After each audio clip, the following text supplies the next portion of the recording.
Hello.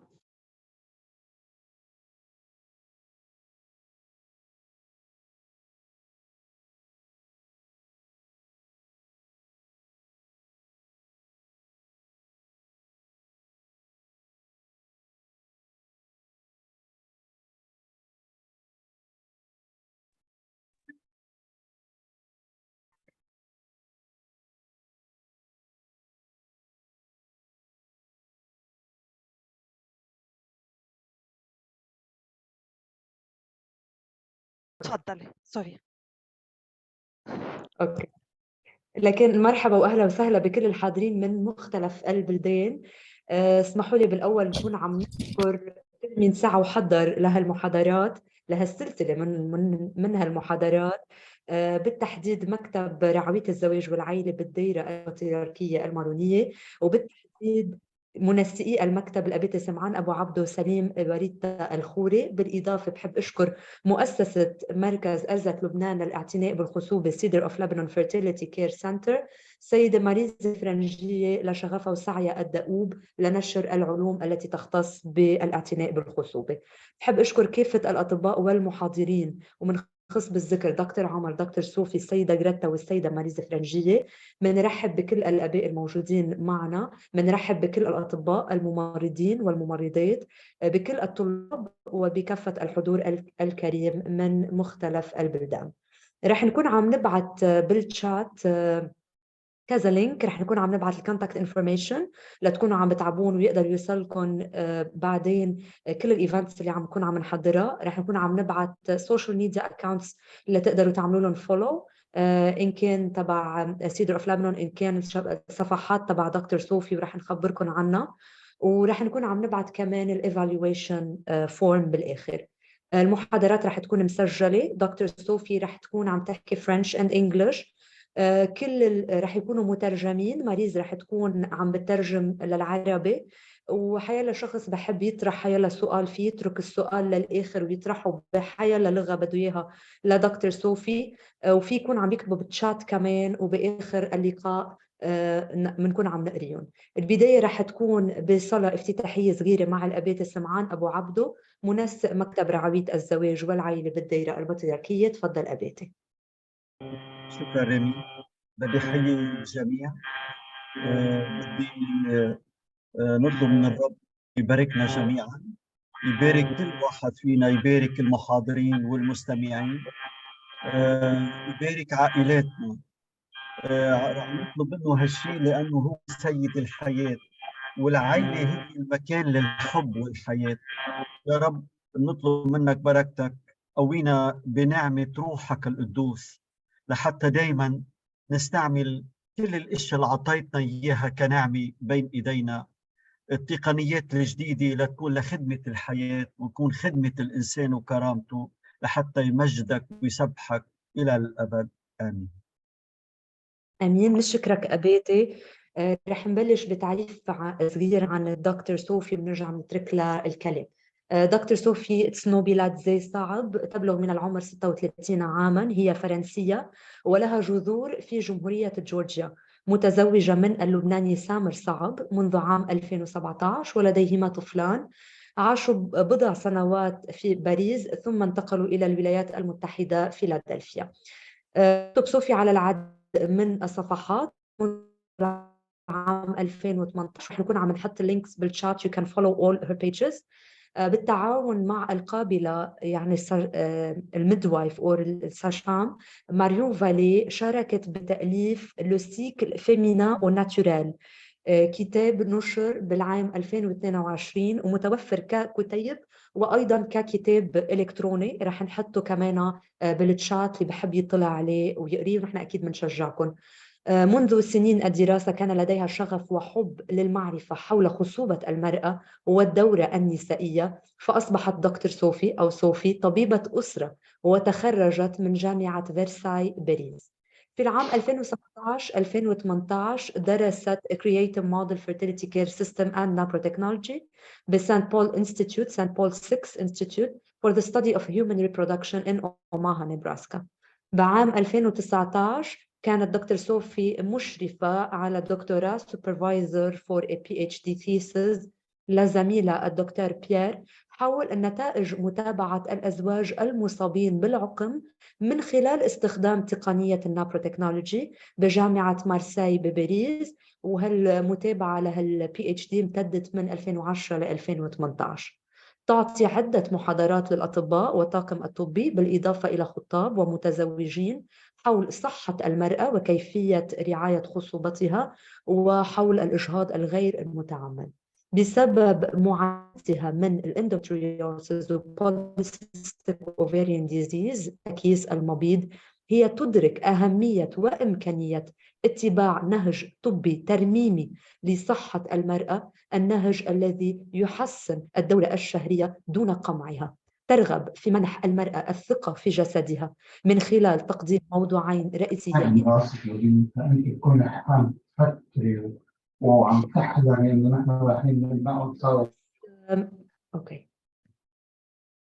ترغب في منح المرأة الثقة في جسدها من خلال تقديم موضوعين رئيسيين: القوى العظمى لهرمونات الدورة على الصحة العقلية والجسدية للمرأة، والوسائل الطبيعية للاعتناء بخصوبة المرأة وصحتها النسائية. من أجل نشر وتسليط الضوء على هذه المواضيع وجنبا إلى جنب مع مجموعة من الزملاء، أطلقت دكتور صوفي صفحة على فيسبوك Professionnel de santé pour la fertilité naturelle في عام 2017، وأسست جمعية لا تبغى الربح مقرها في فرنسا Focus Fertility في العام 2021. Dr. Sophie, I would like to welcome you. We are very pleased to have you among us tonight and looking forward for your presentation.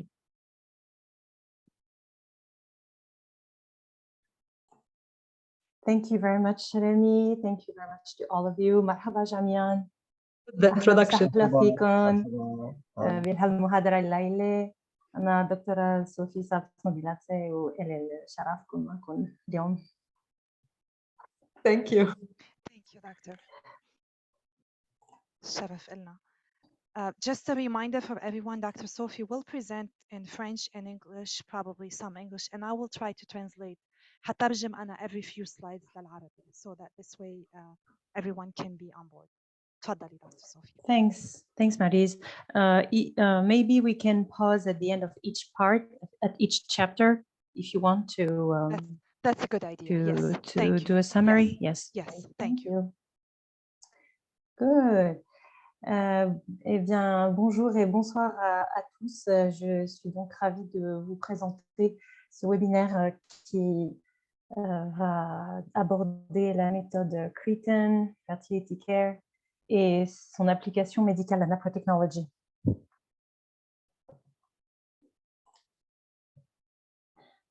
Nous allons d'abord parler du cycle ovulatoire et de pourquoi c'est un atout, un avantage, a major asset pour la santé de la femme.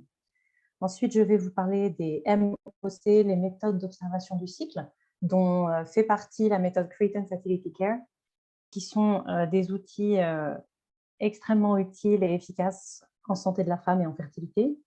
Je vais vous parler de la Naprotechnology, cette spécialité médicale. Nous allons détailler les étapes de la prise en charge en Naprotechnology et puis nous allons parler des avantages éthiques et médicaux de cette approche. Dr. Sophie, we're having some technical issue. The slide is not changing. I don't know if you clicked resume slide, but it didn't change yet. We're still seeing the first slide. That's strange because it is changing on my screen. So because you have to share the presentation and not the PowerPoint file. Try to see that there is a difference between the PowerPoint file and the presentation when it's starting and the show. I am sharing my screen. This is You what are it's telling me. Okay. Do you want to close it and then open it back? Because for some reason it's not. There's no slideshow for us.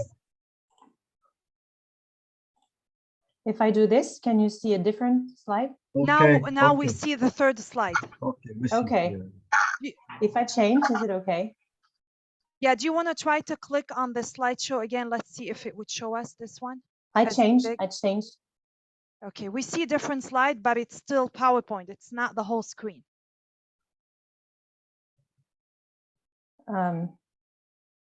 I'm gonna Maybe it's just the side of my slides.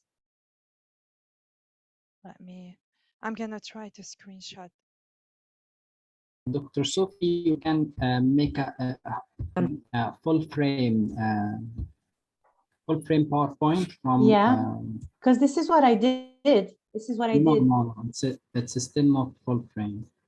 That's what thank you, Ahmed. This is what I did. This is how it appears on my end. So it's a bit strange.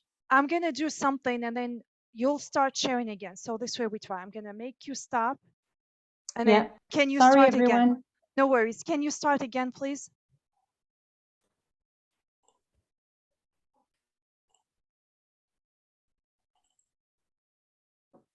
Is it better? Okay, Yes. now we see it. Perfect. It's now, yeah. Good. Thank you. Okay.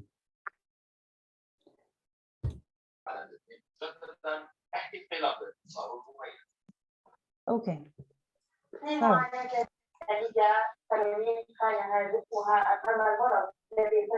I'm gonna mute everyone and then Dr. Sophie, you'll unmute yourself just because we don't want, please, we ask everyone to be careful to keep themselves muted.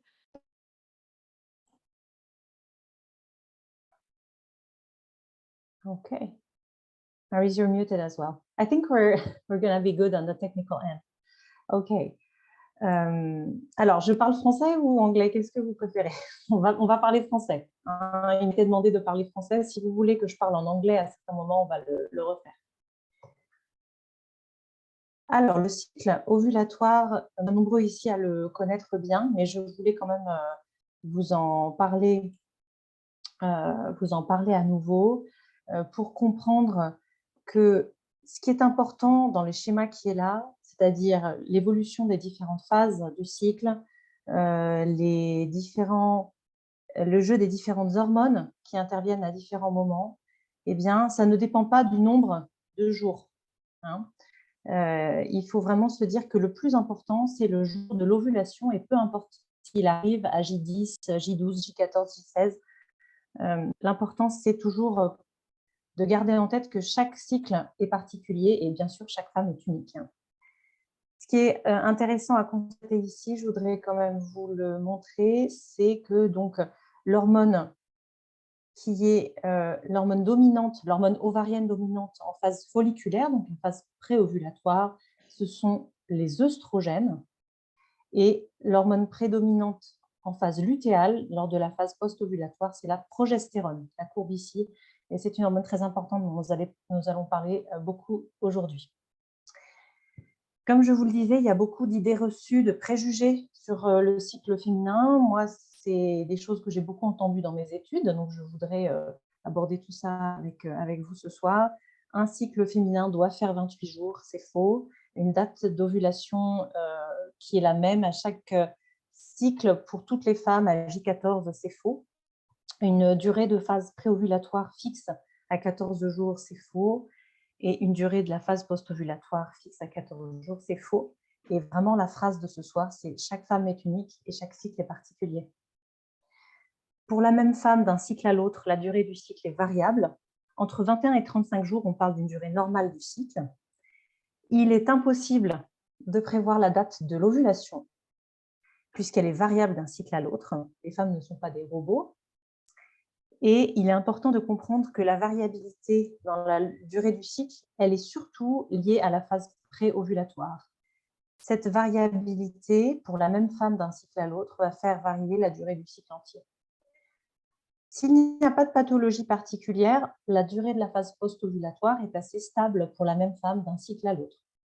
Bien sûr, entre différentes femmes, il y a des différences. Et une durée normale pour une phase post-ovulatoire, c'est entre 11 et 16 jours. Comme je vous le disais tout à l'heure, les hormones ovariennes importantes dont on va parler sont les œstrogènes. C'est un groupe d'hormones, l'œstrone, l'œstradiol et l'œstriol. C'est surtout l'œstradiol, E2, qui va nous intéresser ce soir. Et puis la progestérone, qui est l'hormone marquante de la phase post-ovulatoire, qui est une hormone unique. Ce n'est pas un groupe d'hormones, c'est une seule hormone. Et elle est extrêmement intéressante pour la santé de la femme et elle est très précieuse. Voilà.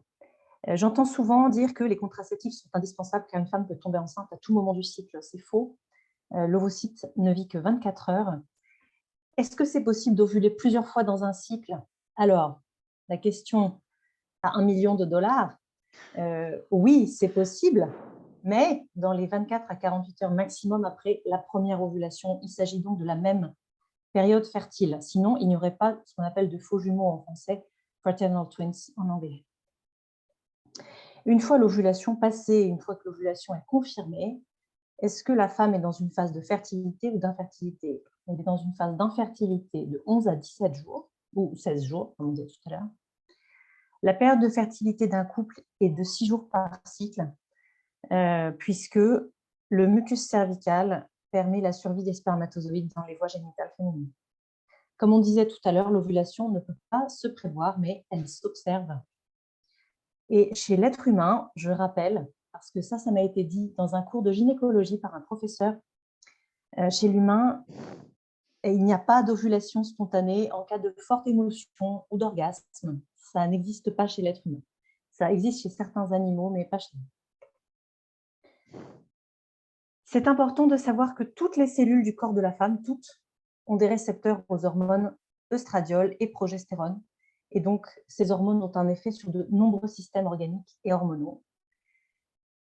On ne sait pas exactement combien de temps il faut à l'adolescence pour obtenir une maturation optimale de l'appareil reproducteur, de l'appareil hormonal. Vous savez que le cycle démarre au niveau du cerveau, hypothalamus et hypophyse, et que bien sûr, tout cet équilibre met du temps à se mettre en place. Il est estimé que ça prend 12 ans pour une femme lorsqu'elle commence à avoir ses règles pour avoir un cycle fonctionnel et optimal. Cela pose la question des risques associés à la suppression des cycles, c'est-à-dire à la prescription de contraceptifs hormonaux chez les très jeunes filles. Il a été prouvé par de nombreuses études que je vous ai mis en bibliographie et qui sont présentes dans le livre que j'ai écrit, qui a été avec Marion Vallée, qui est sorti l'année dernière, l'importance de maintenir des cycles ovulatoires sur le long terme, notamment pour la bonne santé de la femme en périménopause et ensuite lors de la ménopause. Donc, il y a un effet cumulatif des cycles ovulatoires sur toute la santé de la femme. Il ne s'agit pas seulement de garder des cycles au naturel, il s'agit d'avoir une ovulation qui soit optimale. Et pour ça, il faut un bon équilibre entre l'œstradiol et la progestérone. Et donc, on se rappelle, voilà, une phrase clé ce soir, c'est que l'ovulation est le seul moyen d'obtenir de la progestérone, si la femme n'est pas enceinte, bien sûr. L'ovulation est le seul moyen d'obtenir de la progestérone, cette hormone si importante pour notre santé. Globalement, l'œstradiol entraîne une prolifération et une croissance, alors que la progestérone entraîne une différenciation et une stabilisation. Alors, pourquoi c'est important de laisser des femmes qui ont des pathologies gynécologiques en cycle naturel? Parce qu'elles vont pouvoir continuer à bénéficier des effets des hormones endogènes, naturelles, produites par leur cycle. Par exemple, en cas de syndrome des ovaires polykystiques, en cas d'acné, en cas d'alopécie hormonale, c'est-à-dire de chute de cheveux d'origine hormonale, eh bien, il faut se rappeler que nos hormones naturelles sont très anti-androgéniques et elles permettent d'améliorer ces symptômes.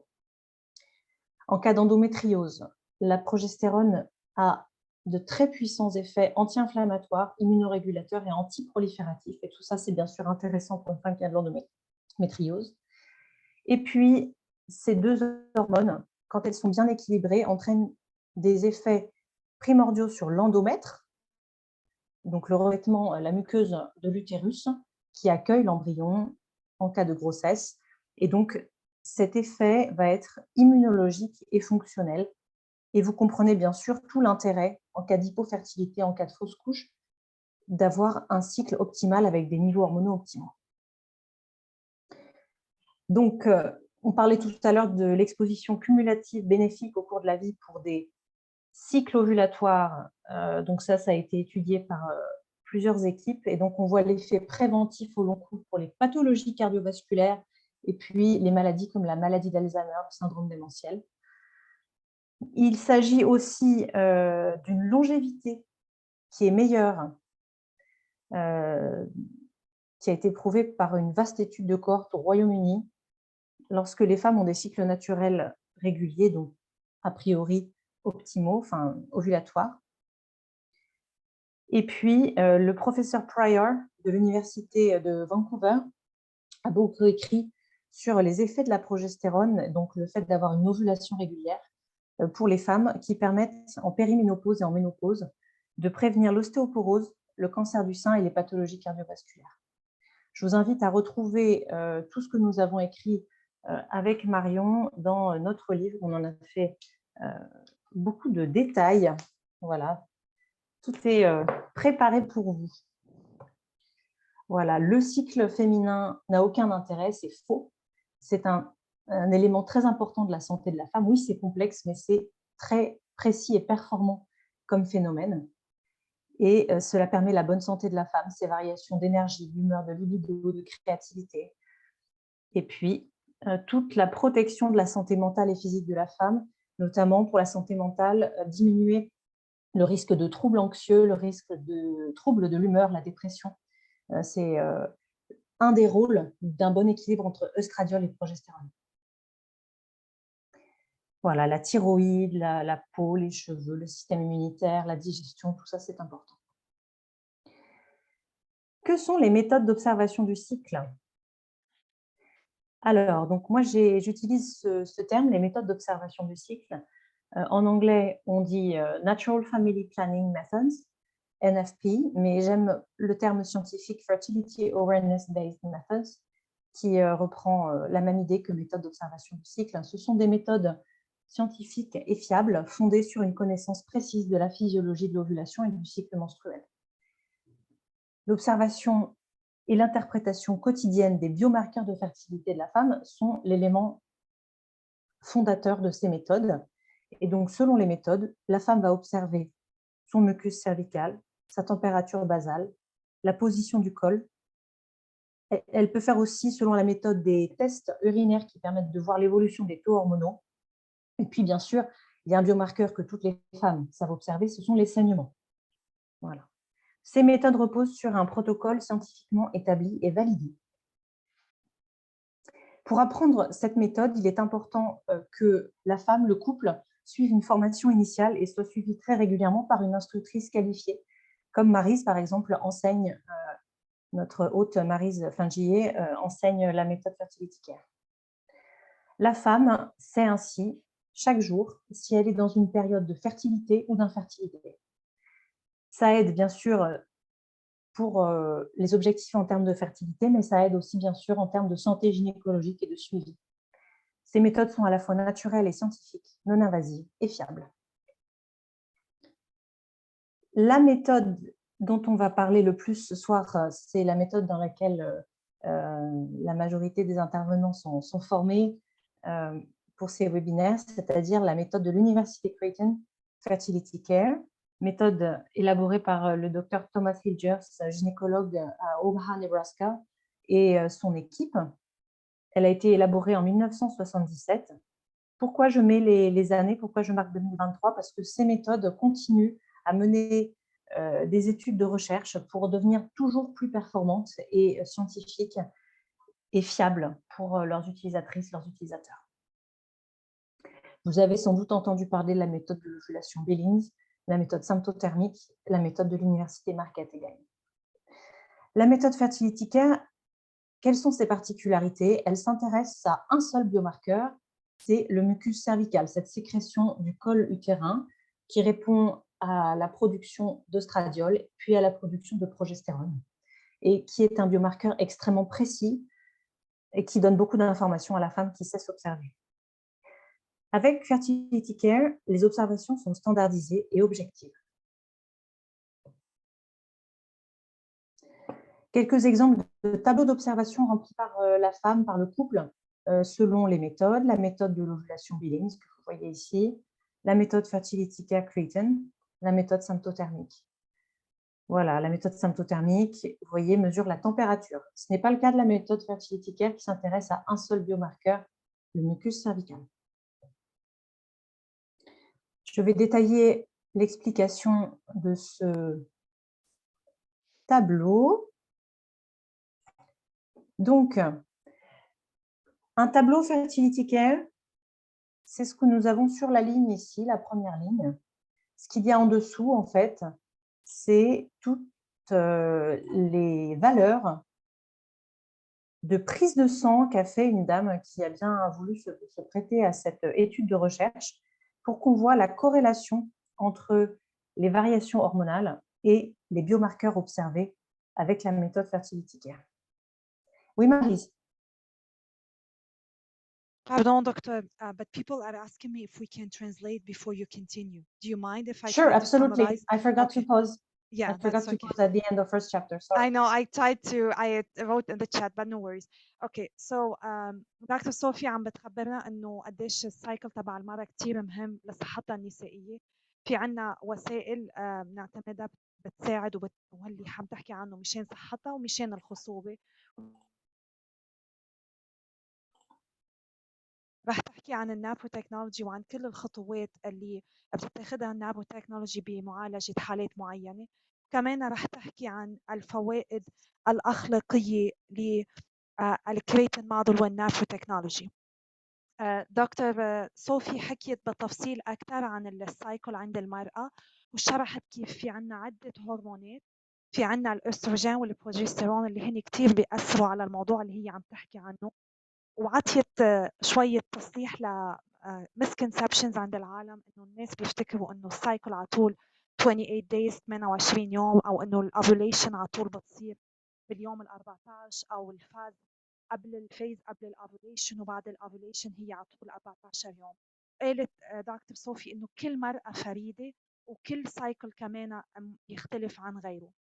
لنفس المرأة بتتغير أيمتى الأوفيوليشن بتصير عندها. ما فينا ابدا نقول امتى حتصير الاوفيوليشن عندها من بدايه السايكل.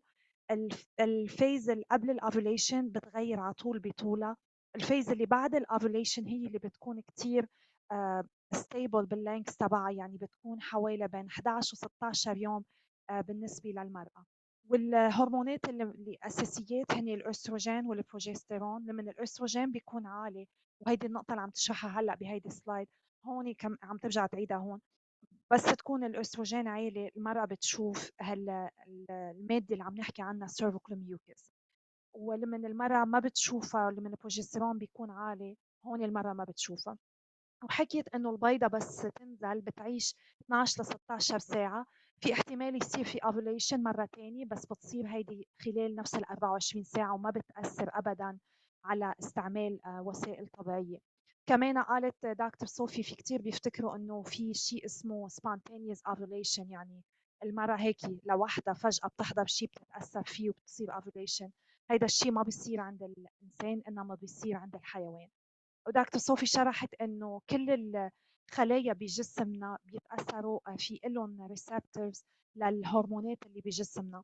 يعني الأستروجين والبروجستيرون عندهم تأثير على كتير أجهزة بجسمنا. وقالت إنه النضوج بيصير بالإجمال بسن ال 12 سنة، وهون ببلشوا أكثر الأستروجين والبروجستيرون يعطوا مفعول وتبلش الأوفيوليشن عند المرأة. وهني كتير مهمين. هدول الاثنين هرمونات كتير مهمين. شرحت بسلايد انه لما بيكونوا الليفلز عم بيختلفوا في يكون لهم تاثير على اندومتريوسيس، في يكون لهم تاثير عم بيسببوا polycystic ovarian disease او ترويح miscarriages او حتى مشكله عقم. هالهرمونات كتير مهمين لصحه المراه. دكتور صوفي كمان شرحت انه لمن هالهرمونات عم بيكونوا بالمستوى اللي لازم يكونوا فيه، هذا الشيء خلال فترة المرأة الريبرودكتيف لايف، هدول فيهم يساعدوها للمرأة بعد ما تبلغ سن اليأس، وبيخففوا من احتمال انه يصير عندها اوستيوبوروسيس ومشاكل صحية ثانية. كمان دكتور صوفي ذكرت عدة طرق، ذكرت الطرق بيستعملوا كمان بطريقة طبيعية، بس بيركزوا على الميوكس او بيركزوا على الحرارة او على البوزيشن تبع الكول تبع السيرفكس، او كمان الهرمونات مستواها بالبول باليورين، وكمان على النزيف. وهي عم بتركز اليوم على مادة بتعتمد بس على الجلير سيرفيكال، على السيرفيكال ميوكس اللي هي الكريتين موديل. ذكرت انه في البيلينجز، في الكريتين، في السيمتوتيرميك، وفي ماركات. بس نحن بهالمحاضرة مثل المحاضرتين اللي سبقوا تركيزنا عم بيكون على الكريتين موديل. دكتور صوفي. Thank you. You can continue. Thank you so much for translating. Alors, je voulais donc vous parler de l'observation du cycle avec la méthode Fertility Care. Donc, vous voyez ici, les timbres rouges correspondent aux menstruations. C'est logique, n'est-ce pas? Ensuite, la femme a plusieurs jours où elle n'observe pas de mucus cervical. Donc, elle pose un timbre vert et elle écrit l'observation qui va avec. Vous avez vu, c'est une série de codes. Hein, c'est un langage standardisé qui a été élaboré par le Dr. Hitchers. Ça prend un petit peu de temps à apprendre, mais c'est très rapide. Et en tout cas, c'est très utile parce que comme ça, il n'y a qu'un seul langage sur le tableau qui permet à la femme, à son mari, à son instructrice, à son médecin et aux chercheurs, hein, aux gens qui font de la recherche sur cette méthode, de tous comprendre très bien ce qu'elle a voulu dire quand elle a rempli le tableau. Et par exemple, moi je suis française, j'habite aux États-Unis. Vous pouvez venir me voir sans parler ma langue et pourtant vous me donnez votre tableau, je vais savoir l'analyser. Ou alors moi je peux donner mon tableau à Dr. Hammer et il va pouvoir analyser mon tableau. Voilà. Donc ça c'est très important ce langage. Ensuite, la femme commence à observer du mucus cervical, elle colle un timbre blanc avec un bébé. Ensuite, elle a son jour pic, le sommet de fertilité qui est arrivé à J19. Vous voyez, ce n'est pas du tout J14 hein, pour ce cycle-là, c'est à J19. Ensuite, quelques jours de fertilité d'après les consignes de la méthode, 1, 2 et 3. Et ensuite, puisque on confirme qu'il n'y a pas de mucus cervical, il y a des timbres verts à nouveau, donc des jours d'infertilité qui sont sur les timbres verts qui sont ici. Les jours de fertilité sont présents ici. Donc, le jour pic est le jour qui correspond le plus probablement à, avec lequel la corrélation avec la date d'ovulation est la plus importante statistiquement.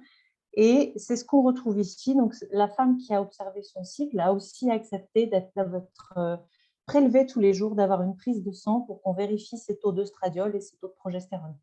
Vous voyez donc qu'en phase pré-ovulatoire, c'est l'œstradiol qui domine avec des taux importants. Et puis en phase post-ovulatoire, c'est la progestérone qui prend le relais avec des taux à nouveau ascendants puis descendants. Maryse, peut-être traduire cette partie qui est importante pour le reste. Oui, Baba, I want to add something that you now just said, Dr. Sophie. إنه هيدا بيعطينا مثل في لغة بنقراها بالتشارت هالتابلو، بنقدر كلنا المتخصصين بهالموضوع نفهمها. دكتور عمر بمصر بيفهم التابلو تبع دكتور صوفي، دكتور صوفي فيها تفهم التابلو تبعي وين ما كنا بالعالم، لأنه طريقة استعماله موحدة standardized. بيقدر الحكيم، بتقدر المرأة وبتقدر البراكتيشنر يفهموه ويساعدوها لتفهم منه different biomarkers عن جسمها. هيدا نقطة كتير مهمة، هالتوحيد باللغة كتير أساسي لحتى يقدروا يستعملوا nanotechnology. Thank you, doctor. So you translated what I said about the cycle? I did mention, yeah, estrogen rises and then it shows the mucus. I said it before, but you know what? I'll just say it again. I'll just say it quickly again. And هوني دورة الشهرية النزيف، هوني فترة نشفان يعني منا خصبة، هوني وقت الاستروجين عم بيعلى المرأة بتشوف هيدي المادة اللي عم تتعلم تراقبها بالكريتين موديل. لما البروجستيرون بيعلى المرأة ما بتشوف هيدي المادة، وهيدي الفترة بتكون فترة مش خصبة. يعني الفترة اللي المرأة بتقدر الزوجين بيقدر يصير في حبل من خلال علاقتهم هي بس هالأيام اللي بنشوف عليها البيبيات من day 14 ل day 22. وهيدي هي الفترة اللي الهرمونات بيكونوا هرمونات البروجستيرون بيكونوا عاليين بجسمها. Thank you. Thank you. Pour vous dire que ces méthodes sont très fiables, que l'on souhaite éviter ou que l'on souhaite favoriser une grossesse. Je ne vais pas avoir le temps de tout détailler, vous aurez la vidéo pour regarder le diaporama si vous voulez. En tout cas, quelle que soit la méthode qui cherche à éviter une grossesse, il y a toujours une colonne d'efficacité théorique, hein, la vie parfaite, on va dire, et puis l'efficacité en usage courant, c'est-à-dire la vraie vie. on est des êtres humains, on oublie certaines choses, voilà. Donc, il faut, je pense, se pencher sur l'efficacité en usage courant pour voir l'intérêt de ces méthodes. La méthode dont nous parlons ce soir, la méthode de Fertility Care, a une efficacité théorique qui a été très bien évaluée, qui est proche de 100%. Son efficacité en usage courant, il y a une étude qui a retrouvé 83%, mais d'autres études qui ont retrouvé, qui sont plus nombreuses et sur un plus grand effectif, qui ont retrouvé une efficacité autour de 96 à 98% pour éviter une grossesse. Et à titre de comparaison, je ne sais pas si vous connaissez les efficacités en usage courant des contraceptifs qui sont utilisés fréquemment. Et vous allez voir, ce sont les chiffres de l'Organisation mondiale de la santé, the World Health Organization. Pour la contraception hormonale, on est à 93%, préservatif masculin 87%, et pour l'anneau vaginal NuvaRing, on est aussi à 93%. Et donc, vous voyez que ces méthodes-là ont une efficacité qui est tout à fait intéressante. Pour vous dire que les contraceptifs sont loin d'être fiables à 100% pour différer une grossesse, quelques chiffres des États-Unis. Aux États-Unis, près de 45% de toutes les grossesses en 2011 n'étaient pas prévues. 40% de ces grossesses non prévues se sont terminées par un avortement. En 2014, 19% des grossesses se sont terminées lors d'un avortement. Et en 2014, 51% des femmes qui ont eu recours à l'avortement utilisaient un contraceptif lorsqu'elles sont devenues enceintes. Surtout le préservatif à 24% ou un contraceptif hormonal à 13%. On retrouve des chiffres en France qui sont similaires, puisque en France, 9 femmes sur 10 qui ne veulent pas avoir d'enfants utilisent un contraceptif. Chez les 15-24 ans, on a une grossesse sur 2 qui n'est pas prévue. Chez les femmes de plus de 24 ans, c'est une grossesse sur 3 qui n'est pas prévue en France actuellement. Parmi les grossesses non prévues, 2 sur 3 surviennent chez des femmes qui utilisent une contraception. Je vous rappelle que ce sont des chiffres donnés par le ministère de la Santé. Parmi les femmes qui utilisaient une contraception, elles prenaient essentiellement la pilule, 56% chez les femmes de 15 à 44 ans et 83% chez les 20-24 ans. Cependant, seuls 34% des femmes qui prennent la pilule disent ne jamais l'oublier. En France, 23% des femmes qui ont un avortement prenaient la pilule. C'est ce que je vous disais tout à l'heure. Une grossesse sur 3 n'est pas planifiée en France, malgré un très fort taux de couverture contraceptive. Il est intéressant aussi de voir que ces méthodes sont très efficaces pour favoriser une grossesse. On va voir tout à l'heure pourquoi je vous parle de ça, parce que on pourrait croire que c'est très facile de tomber enceinte et d'obtenir une grossesse quand on a envie d'être enceinte, mais c'est beaucoup plus compliqué que ça. Par exemple, pour la France, il y a l'Institut national d'études démographiques qui avait prouvé qu'en moyenne, il faut 7 mois, 7 months, à un couple pour tomber enceinte lorsqu'il décide d'avoir un enfant. C'est très long, parce qu'il n'y a pas de connaissance de la fenêtre de fertilité. On va en parler tout à l'heure. A contrario, la méthode Fertility Care, pour les couples qui ont une fertilité normale, d'accord, montre une très bonne efficacité pour obtenir une grossesse une fois que le couple décide de tomber enceinte. Qu'est-ce que la naprotechnology? À moins que Maryse veuille traduire. Oui, ميرسي دكتور صافي. سو دكتور صافي كانت عم بتقارن هون الوسائل. I'm sorry, I realize I'm muted. I was talking, sorry. دكتور صوفي كانت عم بتقارن الوسائل المتوفرة، الوسائل الطبيعية مع الوسائل الصناعية لمنع الحمل، الوسائل الطبيعية لتنظيم الولادات مثل البيلينجز والفيرتيليتي كير والسيمتوتوميك وماركات، مع حبوب منع الحمل، مع البريزرفاتيف يعني الكوندوم الواقي عند الرجل، ومع النوفارينج. ومن اللي فرجتنا اياه الارقام اللي فرجتنا اياه ببين انه الفيرتيليتي كير كثير فعال 83% ل 96.8%.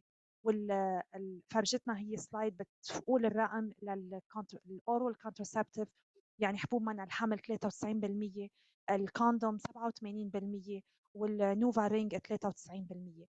بدليل انه الكريتين موديل وبقيه المواد الوسائل الطبيعيه عم بيكونوا كتير افيكاس. فرجتنا صوره بتعطينا من statistics من Planned Parenthood بتفرجي انه 45% من الحبل بامريكا بسنه 2011 كان غير مخطط له، و40% انتهوا باجهاض متعمد، مش ترويح، اجهاض.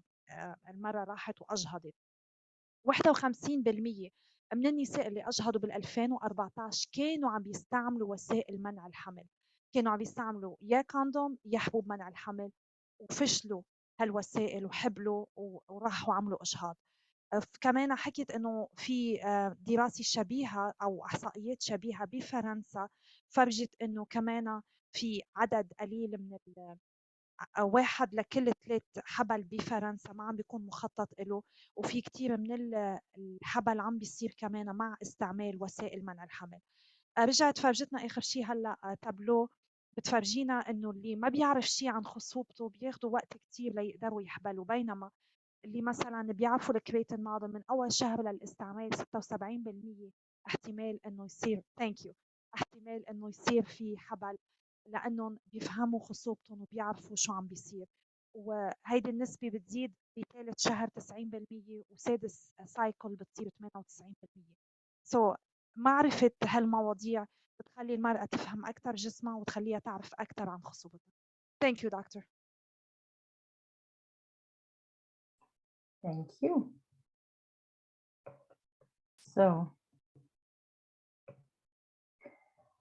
la naprotechnologie, qu'est-ce que c'est? Il s'agit de la Natural Procreation Technology, au contraire de Artificial Reproductive Technology, c'est-à-dire l'assistance médicale pour la procréation. Il s'agit donc d'une spécialité médicale, gynécologique et andrologique qui s'intéresse à aider à optimiser la procréation naturelle. Elle a été élaborée par le docteur Thomas Hilgers, qui est chirurgien gynécologue au Nebraska, aux États-Unis, et fondée sur la méthode d'observation du cycle Fertility Care de l'université de Creighton, puisque le docteur Hilgers travaillait à l'université Creighton quand il a élaboré cette méthode. Fertility Care a été développé en 1977 et en 1991, le docteur Hilgers a inventé la naprotechnologie, donc la branche médicale et chirurgicale de cette approche. Et donc, on a fêté en 2021 les 30 ans de la NAPRO. Il ne s'agit pas seulement de traiter l'infertilité, il s'agit de voir la santé de la femme dans sa globalité. Pour toutes les femmes qui ont un syndrome prémenstruel, des dysménorrhées, un cycle irrégulier, des kystes ovariens, des déséquilibres hormonaux, un syndrome des ovaires polykystiques, de l'endométriose. La recherche a été très importante pour le docteur Hilgers et il a écrit en 2004 The Medical and Surgical Practice of Naprotechnology. Je l'ai avec moi, je vais vous montrer. C'est un livre très impressionnant. Voilà, un grand livre et un livre très épais, il y a 1200 pages. Voilà. Je voulais vous montrer que un tiers du livre concerne les techniques chirurgicales et donc la recherche sur ces techniques pour améliorer la qualité de vie des femmes, pas seulement la fertilité, mais la qualité de vie, notamment pour celles qui ont de l'endométriose. Et donc, ça fait 40 ans que le docteur Hilgers travaille sur ces sujets et s'intéresse à l'optimisation de la qualité de vie des femmes qui ont des problèmes gynécologiques. Il est notamment très reconnu pour son travail sur la prévention des adhérences. Ils ont publié plusieurs vidéos, plusieurs articles récemment. Je vous invite à aller voir sur leur site internet. Des approches en chirurgie mini-invasive et ou robotique pour permettre une récupération post-opératoire optimisée. Tout le travail sur l'exérèse complète des lésions d'endométriose, excision surgery versus non-excision surgery, c'est-à-dire retirer l'ensemble de la lésion, comme vous le voyez ici, et pas juste brûler la lésion superficielle, parce qu'après, du coup, vous voyez que la lésion peut revenir et récidiver. L'excision surgery, la chirurgie d'exérèse, permet d'enlever tout le tissu cicatriciel et inflammatoire, et ensuite de refermer avec des techniques de prévention des adhérences pour réparer, pour restaurer l'anatomie pelvienne, pelvioplastie, donc la perspective du docteur Agers. Et puis, pour le syndrome des ovaires polykystiques, il y a tout le travail qui a été fait par l'équipe du Dr. Agers sur l'amélioration de la technique de la ovarian wedge resection, une technique chirurgicale qui était très, très utilisée dans les années 50, 60, 70 pour améliorer la qualité de vie et la fertilité des femmes qui avaient un SOPK, mais qui a été abandonnée au profit de la pilule et de la fécondation in vitro. Alors, l'infertilité et l'absence de grossesse chez un couple qui a des rapports sexuels réguliers sans contraceptif depuis au moins 12 mois, est-ce que, à votre avis, c'est un problème rare? En 2010, la Société française d'endocrinologie parlait de 1 couple sur 7. Cette prévalence est en augmentation. Et en 2021, en France, l'Institut national de la santé et de la recherche médicale a parlé d'un couple sur 4. Donc, vous voyez qu'il s'agit d'un vrai problème de santé publique. Comme je vous le disais, la Natural Procreation Technology, c'est la procréation naturelle médicalement assistée. Il s'agit d'une médecine de restauration de la fertilité qui repose sur l'analyse précise du cycle ovulatoire grâce à l'observation par Fertility Care, une analyse globale de la situation de la femme et de l'homme, bien sûr, la recherche des causes de l'infertilité et le traitement des causes. Voilà, ça c'est très important. Et puis, l'idée, c'est de concevoir sous la couette et pas dans l'éprouvette, donc dans le lit, mais pas au laboratoire. Certes, il s'agit de favoriser une procréation naturelle, mais il s'agit d'une spécialité médicale et chirurgicale avant tout, qui exige une grande rigueur scientifique et éthique, qui exige une très bonne connaissance de la physiologie et de la pathologie et une très bonne compétence thérapeutique. La naprotechnologie n'est pas une alternative naturelle, une médecine par les plantes ou une pseudoscience. Marie, si vous voulez traduire. Oui, merci دكتور. دكتور صوفي كانت عم تشرح عن نابرو تكنولوجي، هالتقنية الجديدة اللي عم نحكي عنها، اللي هي تقنية طبيعية لتساعد الأزواج إنهم يحبلوا ليصير في إنجاب. وهي مش بس بتتخصص بالإنجاب وبحل مشاكل العقم، إنما هي بتساعد بحل مشاكل نسائية كتير. ودكتور توماس هولجرز هو اللي بلش هالميثود. أول شيء الكريتين موديل بال77، وبعدين بال1991 صار عندنا الميديكال والسيرجيكال برانش النابرو تكنولوجي. هو ما كان شيء مخطط، بس تشارتين هو اللي وصلنا لها. شوفتوا هالاشياء اللي كانت عم تتكرر بالتابلويات، وهو مثل ما قلنا لصحة المرأة، لهالسيمتومات اللي بتعاني منها المرأة قبل ما تبلش الريق، من بيكون عندها مشكلة polycystic ovarian disease، endometriosis وغيرها. وفي كتاب أطلقه دكتور هيلجرز، باي ذا واي أول نسخة لهيدا الكتاب أعطاها للبابا يوحنا بولس الثاني بروما. هيدا الكتاب اسمه The Medical and Surgical Practice of Naprotechnology. شوفتنا اياه دكتور صوفي، كثير سميك، يمكن وزنه شي 5 كيلو. تلته بيحكي عن العمليات، مثل ما حكي دكتور عامر نهار الاثنين. الطريقة اللي بيعملوا فيها النابروتكنولوجي ميديكال كونسلتنت عملياتهم بيختلف عن الطريقة اللي بيعملوها الأطباء الجينيكولوج العاديين. ما بيتجنبوا الالتصاقات قد ما فيهم، وبيستعملوا كمان أيام روبوت بعملياتهم. الشيء اللي ذكره دكتور عمر وذكرته دكتور صوفي اليوم، انه نحن اطبائنا بعدهم بيعملوا اوفريان ويدج ريسكشن. هالعمليه اللي كانت ناجحه بالخمسينات والستينات لتعالج مشكله البوليسيستيك اوفريان ديزيز، بس كانت عم تسبب التصاقات. ولما اجت حبوب منع الحمل، ولما صار في الاف اي في الان فيترو فيرتيلايزيشن، ما عادوا يعالجوا هيدي المشكله عند المراه لانه في بديل. اطبائنا نحن بيعالجوها لهالمشكله لحتى اذا ربنا راد يصير في حبل طبيعي. حكي دكتور صوفي انه الانفيرتيليتي هل كانت بسنه 2010 شخص كوبل من كل 7 عم بينصابوا بالعقم، بينما بسنه 2021 باخر ستادي انعملت بين انه كوبل من اصل 4 كوبل من اصل 4 عم بيصير عندهم عقم. دكتور صوفي كمان شرحت، بدي دكتور صوفي كمان حكيت انه النانو تكنولوجي هي وسيله بتساعد الكابل، منا عم تكون هي البديل. يعني بننبش اول شيء بنعتمد على السيكل للمراه لحتى ناخذ فكره عامه عن شو عم بيصير بالسيكل تبعها، تحليل شامل اللي عم بيصير، بيجربوا ينبشوا على مشكله العقم، السبب اللي عم بيسببه، ويعالجوه سواء كان بادويه او بعمليه. ومن بعدها اذا ربنا راد بيصير الحبل بالتخت بين اثنين، مش بالمختبر مثل بالانفيترو فيرتيلايزيشن. النانو تكنولوجي بتجرب تساعد لحتى يصير في حبل طبيعي، بس كمان في لها شق طبي وشق جراحي، وكمان في لها فوائد أخلاقية وبتخلي المرأة تفهم أكثر شو عم بيصير بجسمها فيزيولوجيا وأي مشاكل تانية بتصير معها. وهي منا مثل بديل طبيعي أو طب لكل النباتات. وحتكمل دكتور صوفي هلا بتشرح لنا أكثر عن الخطوات بالنبات. Thank you, doctor. You can continue. Merci Maryse. Comment se passe une prise en charge en Apotechnology? Il y a environ 6 étapes.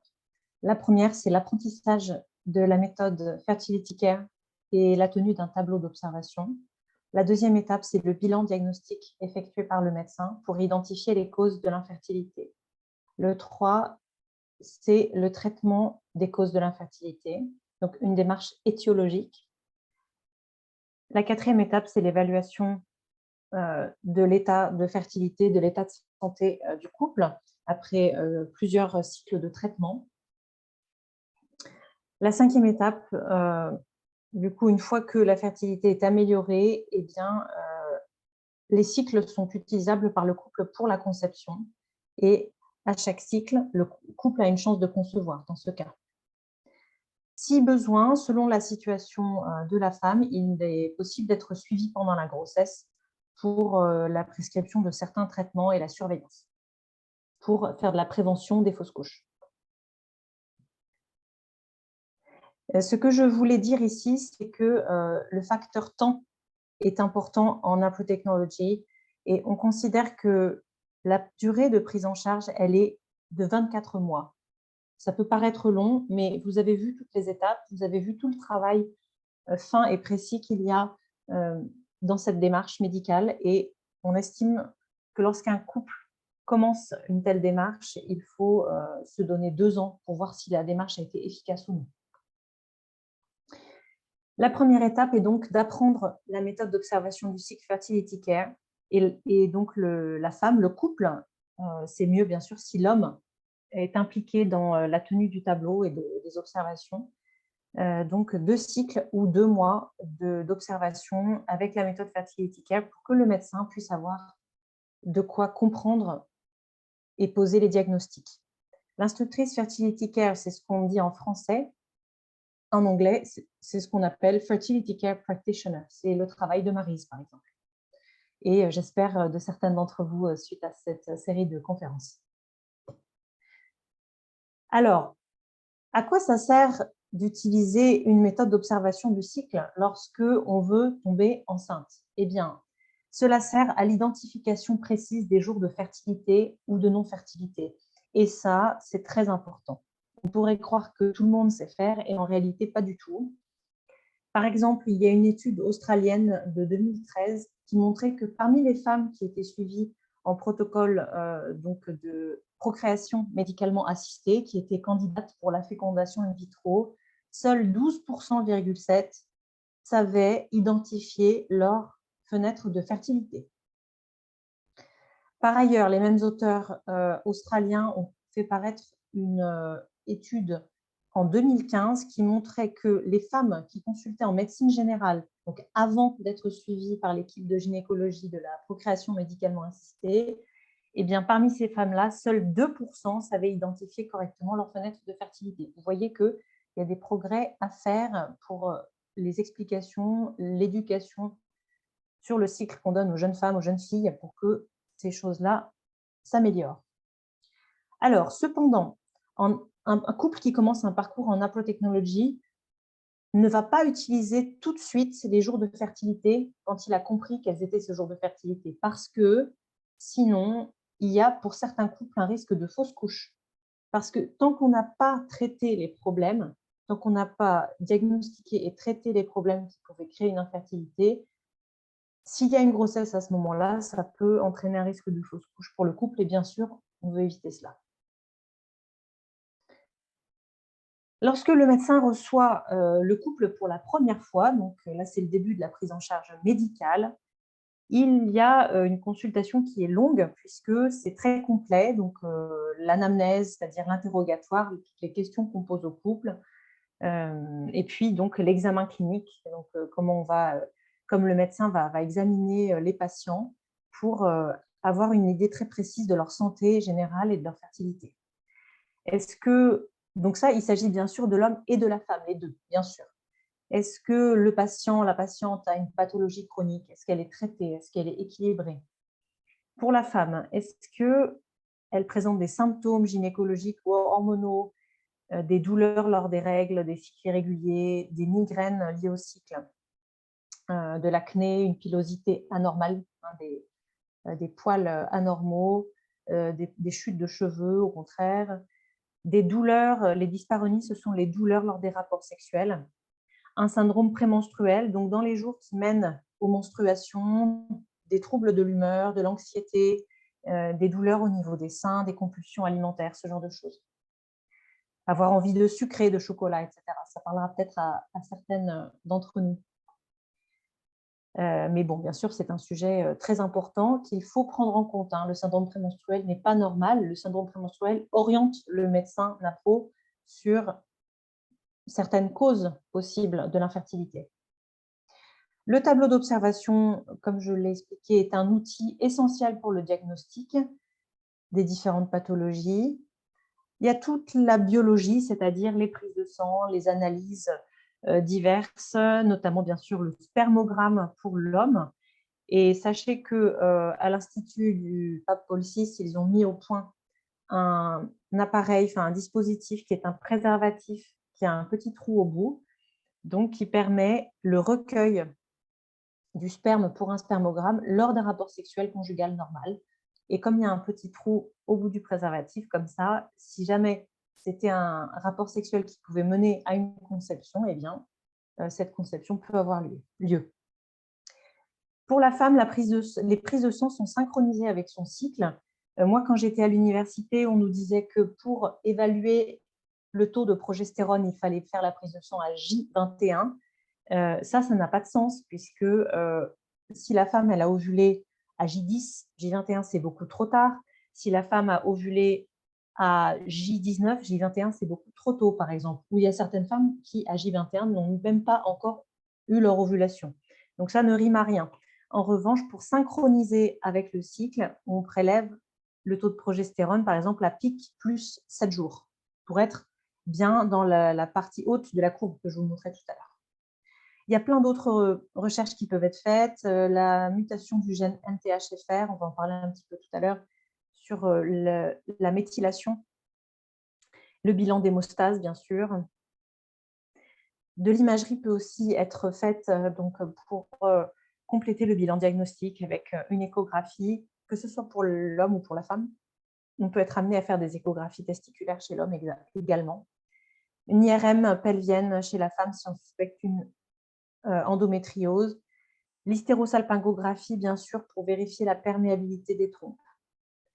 Parfois, la chirurgie fait partie du bilan diagnostique pour qu'on comprenne précisément ce qui se passe au niveau pelvien.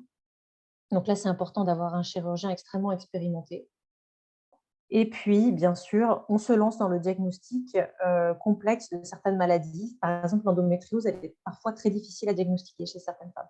Mais en aprotechnologie, on a vraiment cette volonté de diagnostiquer les pathologies. Alors, ce tableau vous a été montré par plusieurs de mes collègues lors des webinaires précédents. Donc, pour vous montrer que l'observation avec Fertility Care, ça donne un tableau qui est un outil diagnostique vraiment très important. Et donc là, on a 4 exemples de cycles qui vous montrent combien ce tableau donne des informations extrêmement précises et utiles. Donc, on a ici, donc, vous voyez, il y a 4 cycles différents, d'accord? C'est peut-être même pas la même femme, hein, d'accord? Donc, on va faire ligne. Pour la première ligne, donc le premier cycle, un cycle avec des règles qui semblent normales, des menstruations hein, qui sont normales, qui durent 6 jours, suivi de plusieurs jours de non-fertilité qui sont normaux également, et puis le jour pic suivi des jours suivants de sécheresse à nouveau, et puis donc jour d'infertilité ensuite. Eh bien, qu'est-ce qu'on peut constater sur ce cycle? Vous voyez que la période fertile n'a duré qu'un seul jour, la période fertile préovulatoire n'a duré qu'un seul jour, c'est beaucoup trop peu. Il y a un problème au niveau ovarien, au niveau hormonal, il y avait quelque chose qui se passe là, et ça explique que cette femme soit en situation d'infertilité. Donc là, on a tout un travail à faire pour vérifier au niveau échographique, au niveau des prises de sang, ce qui se passe au niveau ovarien et pourquoi il n'y a pas de production de mucus cervical. Une femme qui a eu une problématique de fausse couche, qui se présente avec ce cycle-là, un cycle où les menstruations sont normales, suivi de plusieurs jours de non-fertilité, ce qui est normal aussi. Ensuite, une période de fertilité qui est tout à fait acceptable, 1, 2, 3, 4, 5, 6, 7 jours, suivi des 3 jours suivant le pic. Et puis, en revanche, on voit que la phase post-pic est beaucoup trop courte. Elle dure 5 jours. Vous vous rappelez que la norme, c'est entre 11 et 16 jours. Donc là, il y a une problématique post-ovulatoire. On se dit il y a un problème au niveau de la production de progestérone. Cette femme n'en produit pas assez et ça explique probablement pourquoi elle a cette problématique de fausse couche et comment on peut agir pour l'aider.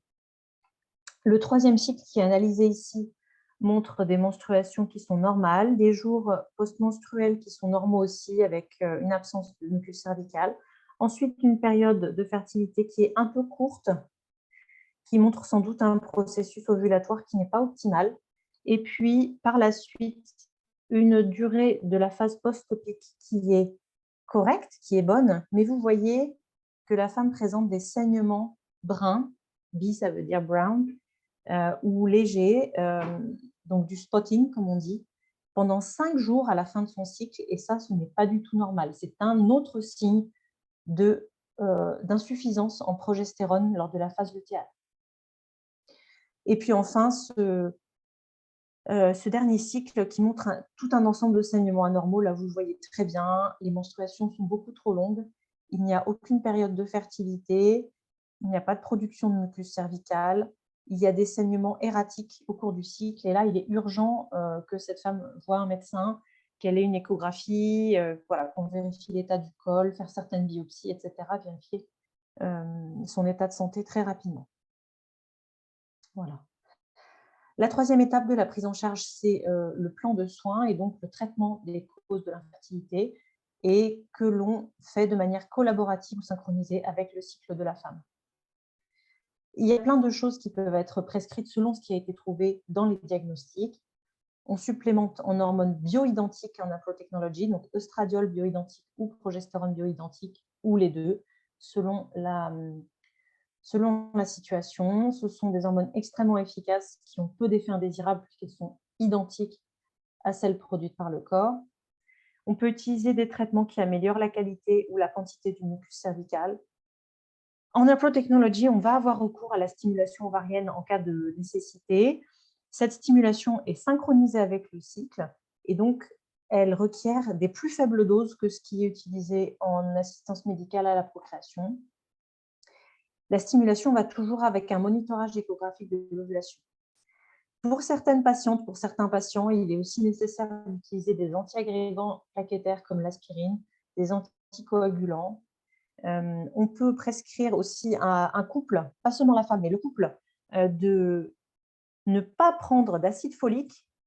Ça parlera peut-être à certaines d'entre vous. Tout le monde ne métabolise pas bien l'acide folique. L'acide folique peut être toxique pour certaines personnes.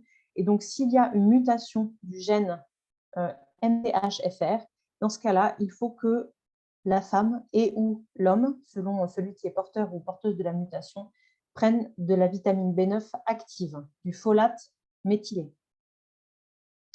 Dans certains cas, il y a une endométrite chronique. Il est important que les deux conjoints aient donc un traitement par antibiotique.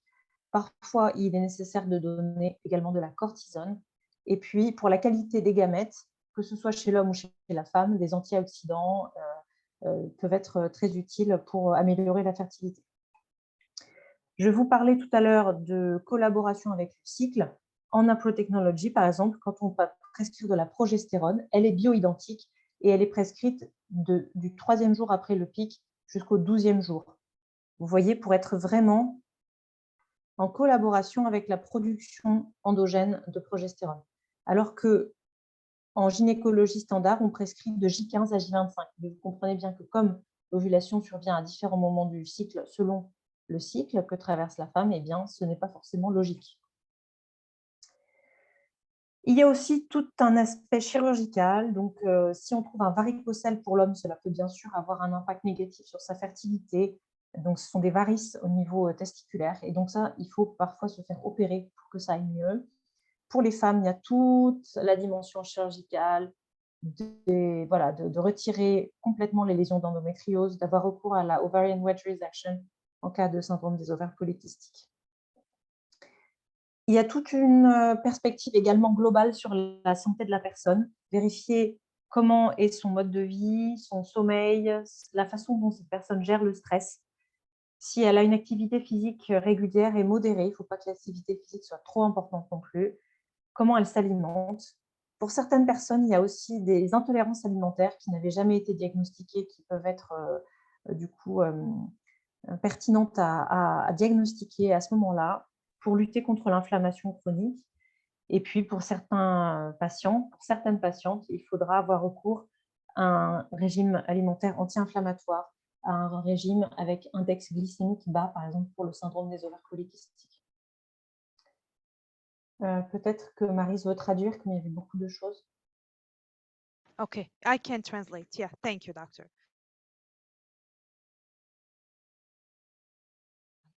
So Dr. Sophie was explaining to us عم تشرح لنا كانت سوري لعبت انجلش.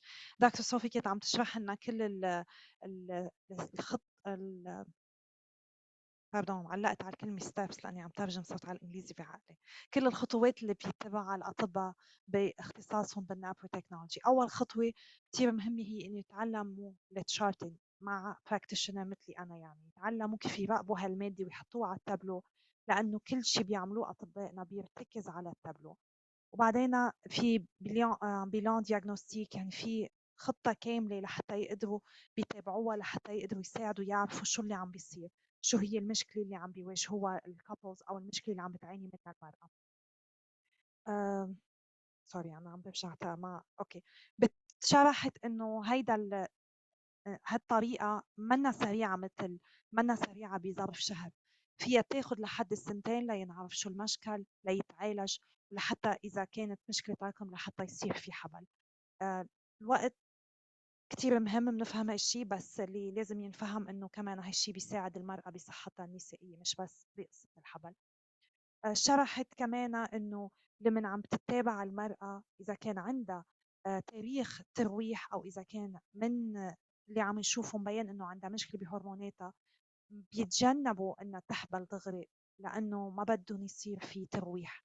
وإذا صار حبل في حالات بيضلوا يتابعوا فيها المرأة خلال حبلها بفحوصات دم، بيضلوا يعطوها بروجسترون لحتى يساعدوا إنه هالحبل يستمر لنهايته. شرحت كمان دكتور صوفيا عن عدة هون شرحت عن عدة اشياء ثانك يو دكتور، عن عدة اشياء بيستعملوها الاطباء بعلاجهم لها هالمشكله. بيجربوا يستعملوا ادويه هرمونات بيكونوا بايو ايدنتيكلز، يعني قرابه كثير من اللي جسم المراه بيفرزون لحتى ما يكون عندهم اي نتائج سلبيه على جسم المراه. بيستعملوا اشياء بتقوي من نوعيه الجلير سيرفيكال، بيستعملوا اشياء بتساعد كمان على المبيض انها تخلي يكون عم ينزل هالبيضه مثل ما لازم، واشياء ثانيه انتيبيوتيك وغير اشياء فيها تساعد تقوي كمان البذره عند الرجال وكمان تساعد المراه.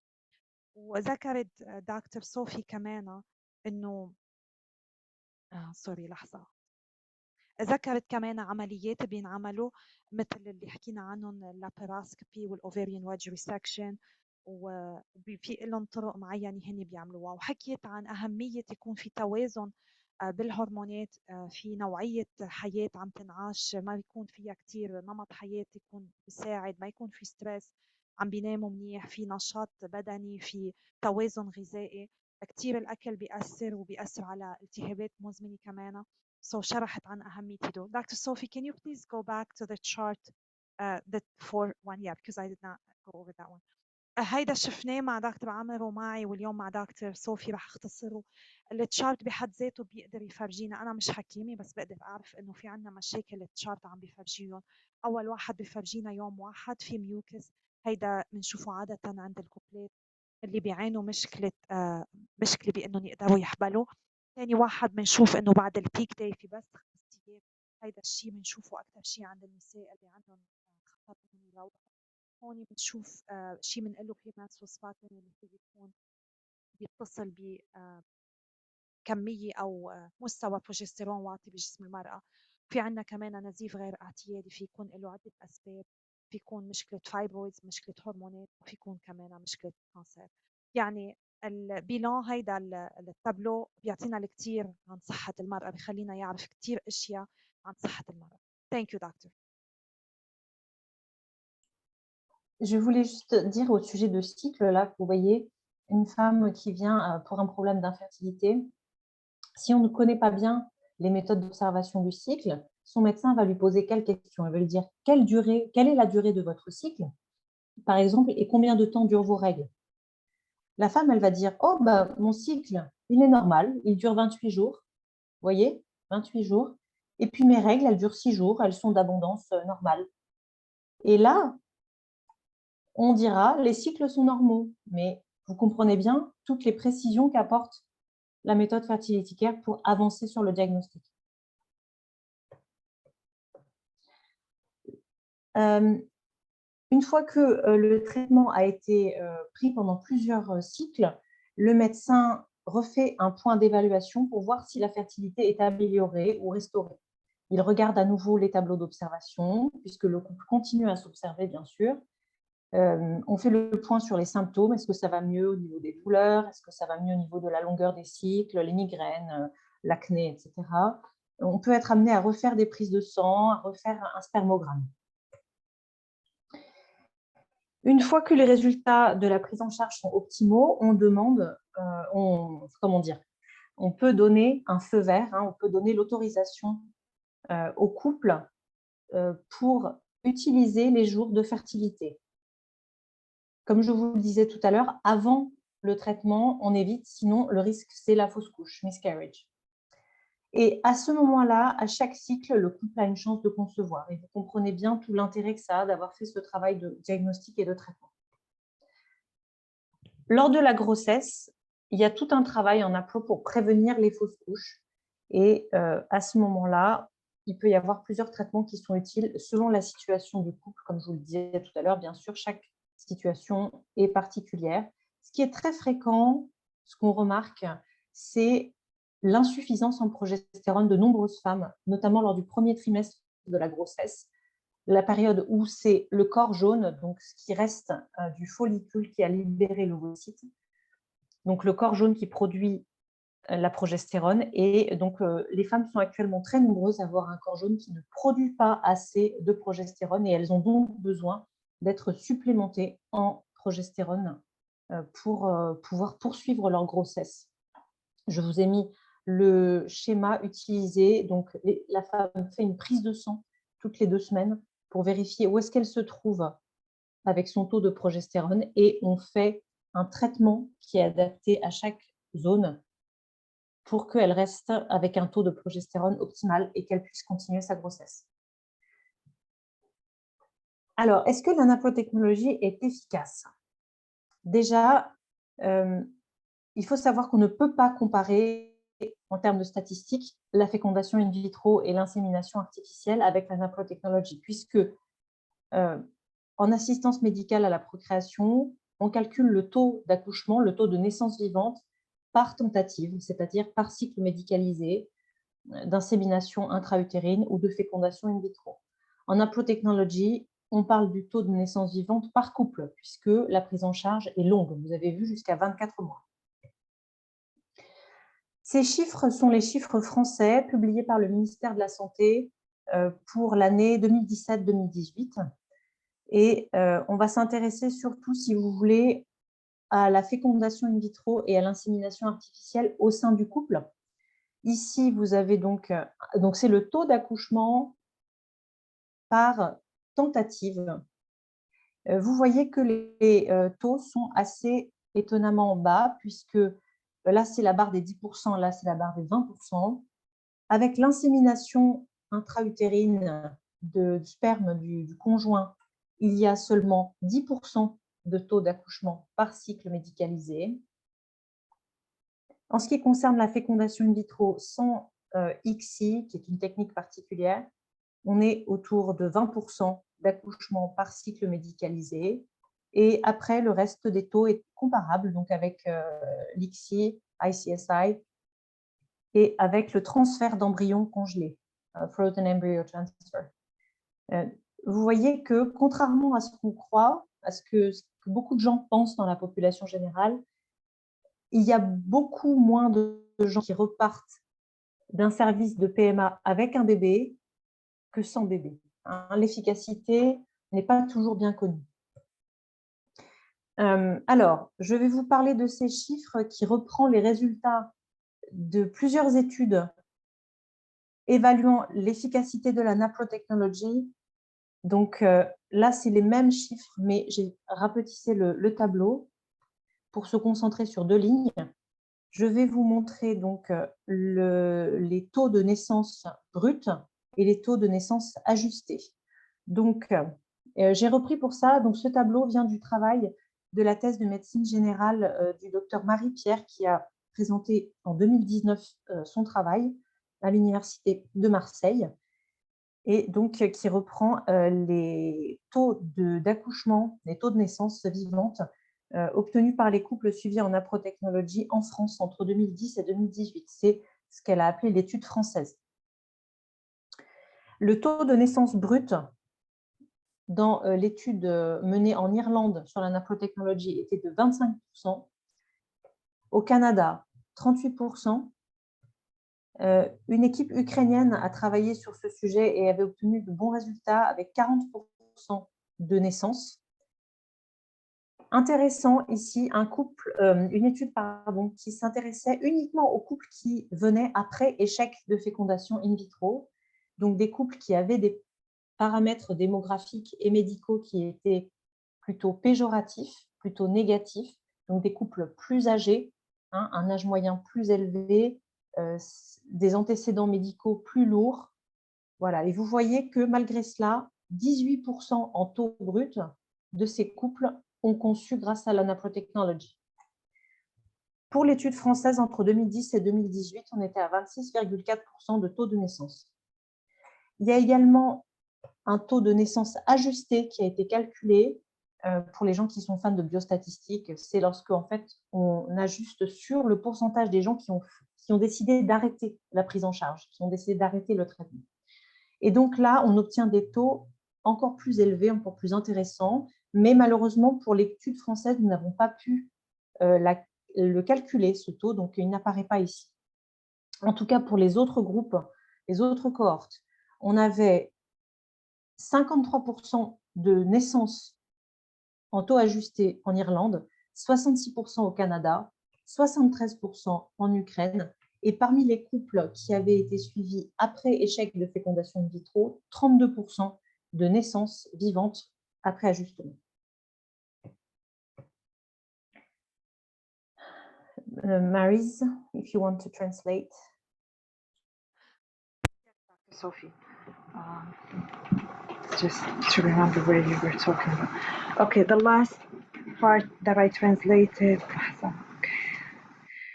كنا عم نحكي عن أهمية الأكل وأهمية كمان يكون في إكيليبر بالهرمونات، وكله هيدا بيساعد، وهدول من الخطوات اللي بهمنا نعرف عنها بالنابو تكنولوجي. كمان ذكرت شيء الدكتور هذيك الساعة نسيت أقوله، إنه فحوصات الدم ما بتعتمد على أيام السيكل، إنها بتعتمد مش على الأيام يعني مثلا اليوم 21، إنما بتعتمد على البيك داي. مثلا بيك بلس 7 لما بدهم يتفقدوا البروجستيرون بيركزوا على 7 أيام بعد البيك، مش على داي 21 من السايكل. كمان ذكرت انه في تابلو دوبزرفاسيون في التشارت، يعني في العوارض، كل هدول بيتاخدوا بعين الاعتبار هن وعم بيعملوا دراستهم والايفالويشن تبعهم ليساعدوا المرأة.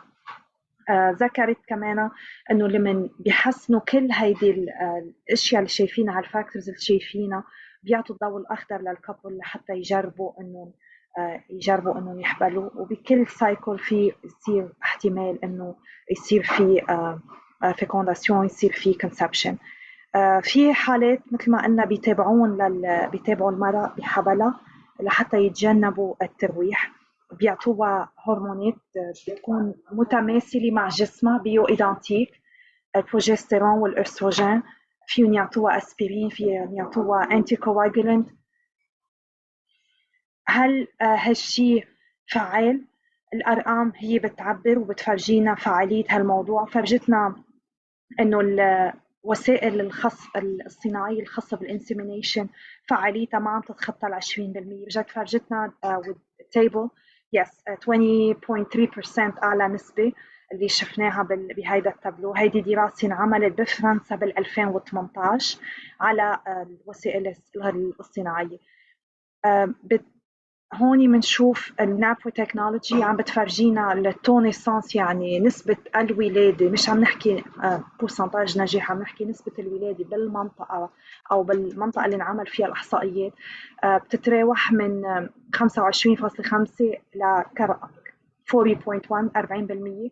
وإذا اتاخدت على فترة لحد السنتين بنشوف إنها كمان بتوصل ل 73%، 73.6%. I think I did it. I think I'm done. Thank you.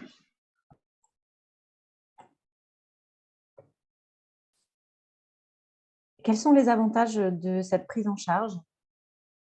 Pour les couples qui viennent avec une problématique d'infertilité, d'abord, il est important de comprendre qu'on ne promet pas un bébé à ces couples. On leur promet de leur faire un bilan précis des problématiques, des problèmes de fertilité, des problèmes de santé qui entraînent l'infertilité, et on leur promet de faire de notre mieux pour que leur état de santé s'améliore et que leur état de fertilité s'améliore. Mais on ne peut pas promettre un bébé. Et ça, c'est vraiment important. Contrairement à certaines publicités dans certains centres de fécondation in vitro qui promettent un enfant au couple, ce qui peut mener bien sûr à beaucoup de déceptions pour les couples et d'encore plus grandes difficultés. C'est une perspective qui garde toujours une vision globale de la personne, une vision globale du couple. Le couple est acteur de sa fertilité, premier acteur de sa prise en charge médicale, puisque le couple s'observe, le couple sait quand sont les jours de fertilité. L'instructrice, la Fertility Care Practitioner, elle a un rôle très important puisqu'elle écoute et elle soutient le couple dans ce parcours difficile. Et puis, on a un triptyque avec le couple qui est vu et qui est soutenu par le médecin et par l'instructrice. Il s'agit de favoriser une procréation naturelle lors d'un rapport sexuel conjugal normal. Il n'y a pas de tri d'embryons comme pour certains critères de fécondation in vitro, pas de diagnostic génétique préimplantatoire, pas de congélation d'embryons, pas d'embryons surnuméraires, pas de réduction embryonnaire, pas de dilemme, qu'est-ce qu'on va faire des embryons qui nous restent? Donc, pas de destruction embryonnaire, pas de tri. En ce qui concerne les problématiques de fertilité, l'avantage de la naprotechnologie, c'est que lorsqu'il y a une grossesse, les complications gestationnelles sont très faibles. Il y a peu de grossesses multiples, il y a peu de prééclampsie, il y a peu de prématurité, contrairement aux grossesses obtenues après fécondation in vitro. Pour les femmes qui sont prises en charge en naprotechnologie pour une perspective de santé gynécologique, ou alors que ce soit pour les couples également, il y a toute la perspective de connaissance du cycle, de compréhension du cycle et de la fertilité, amélioration de l'état de santé, On parle bien sûr d'une médecine de restauration de la santé gynécologique pour toutes les femmes et pas seulement pour les couples en infertilité. Et puis, on continue la recherche scientifique sur ces méthodes pour optimiser les prises en charge. Et puis, il y a toute la partie prévention. Vous comprenez qu'une jeune femme, une jeune fille qui apprend dès ses premières règles, dès ses premiers cycles à utiliser la méthode Fertility Care, elle va mieux connaître son cycle, elle va mieux connaître sa fertilité. On peut faire comme ça de la prévention de l'infertilité. On peut faire de la prévention de la gravité de certaines maladies. Voilà. Et puis, on améliore le diagnostic de maladies parfois difficiles à diagnostiquer, comme le syndrome des ovaires polykystiques ou l'endométriose. Je vous ai détaillé la bibliographie des études que j'avais citées. Donc, les messages à retenir pour aujourd'hui. Le cycle ovulatoire est un ensemble d'événements qui est unique dans le monde vivant. C'est un phénomène très précis, cohérent, harmonieux, sophistiqué. Les hormones endogènes, œstradiol et progestérone, sont extrêmement importantes pour la santé mentale et physique de la femme, bien au-delà de la procréation. Elles permettent, lorsqu'elles sont en bon équilibre, donc lorsqu'il y a des cycles ovulatoires réguliers et sur le long terme, la prévention de nombreuses maladies comme les maladies cardiovasculaires, l'ostéoporose, le cancer du sein, la maladie d'Alzheimer. Les méthodes d'observation du cycle comme le modèle Cretan Fertility Care sont des méthodes scientifiques, evidence-based et très fiables, qui sont des outils indispensables en gynécologie et en gestion de la fertilité, que ce soit pour éviter ou favoriser une grossesse. La naprotechnology est une spécialité médico-chirurgicale complète qui exige rigueur scientifique et qui se base sur de très nombreuses études de recherche pour améliorer la santé de la femme et ou les chances de conception naturelle du couple. En termes d'avantages éthiques, on a une vision globale de la personne, une compréhension du cycle par la femme ou par le couple, une responsabilité partagée de la gestion de la fertilité entre l'homme et la femme. La femme est actrice de sa santé, le couple est acteur de sa fertilité. Il n'y a pas de suppression de la fertilité, il n'y a pas de destruction embryonnaire. Je voulais juste dire un mot sur ma propre situation. Bien sûr, ce n'a pas de valeur scientifique, mais je voulais vous dire que c'est une méthode non seulement dont je parle, mais que je connais personnellement en plus de professionnellement, avec des problèmes gynécologiques qui ont commencé pour moi dès l'adolescence. J'ai entendu des choses de la part de plusieurs médecins qui disaient que les douleurs des femmes sont normales. Il n'y a pas eu de prise en charge diagnostique qui m'a été proposée lorsque j'étais adolescente ou jeune adulte. Les médicaments prescrits étaient peu efficaces. Néanmoins, comme un certain nombre de femmes et de jeunes femmes, je voulais éviter tout traitement qui supprime le cycle ou la fertilité. Donc, j'ai choisi de ne pas utiliser de contraceptifs hormonaux pour arrêter le cycle. Lorsque j'étais interne en médecine générale, j'ai fait beaucoup de recherches sur les méthodes d'observation du cycle et c'est là que j'ai compris qu'elles étaient très fiables et très utiles pour la santé de la femme. En 2016, à 29 ans, j'ai décidé de faire un bilan complet et j'ai appris que j'étais atteinte d'endométriose profonde infiltrée sévère, donc de stade 4, une situation qui est très problématique avec un syndrome des ovaires polykystiques, une situation très problématique en termes de fertilité et plusieurs gynécologues m'ont expliqué que la fécondation in vitro serait ma seule chance de concevoir. En 2016, avec Samed, nous avons appris la méthode Fertility Care. Nous avons beaucoup aimé cette méthode, que ce soit à titre personnel ou moi à titre professionnel comme médecin. Et j'ai décidé, après notre mariage, de me former pour devenir médecin en naprotechnology. Je pense que ça vous intéressera de savoir que voilà, nous n'avons jamais utilisé de contraceptif, mais nous n'avons jamais eu de grossesse non planifiée. Nous avons toujours eu la chance de concevoir lorsque nous avions envie de concevoir. Et ça, je pense que c'est très important pour les gens qui nous écoutent de savoir que ça c'est possible. Voilà, il n'y a pas de mauvaise surprise, en tout cas pas chez tout le monde. J'ai continué à faire beaucoup de recherches et c'est comme ça que j'en suis venue à écrire le livre Cycle féminin au naturel, et coécrit avec ma collègue Marion Vallet. Et donc voilà, j'ai cherché comment on pouvait améliorer en prévention de la chirurgie toutes les situations gynécologiques comme l'endométriose, le syndrome des ovaires polykystiques, le syndrome prémenstruel. comment on pouvait aller dans une perspective de restauration de la santé de la femme, comment on peut optimiser son traitement antidouleur, son traitement anti-inflammatoire, quelle est la meilleure option chirurgicale à choisir, et puis bien sûr comment on fait pour prévenir les fausses couches. Voilà. Et nous avons eu la chance d'avoir notre petit garçon qui est né en 2019, et je suis actuellement enceinte et nous attendons un autre petit bébé pour très bientôt. Je vous remercie beaucoup pour votre attention. ميرسي دكتور صوفي، ميرسي بوكو. راح أترجم على السريع. دكتور صوفي شرحت أكثر عن النانو تكنولوجي وعن الفوائد الأخلاقية لها. قالت ما بنوعد نحن ولا كوبل بيجي لعنا إنه راح يكون في بيبي، بالنهاية ربنا هو اللي بيعطي الحياة. بقى عندنا نظرة شاملة للكوبل وللشخص.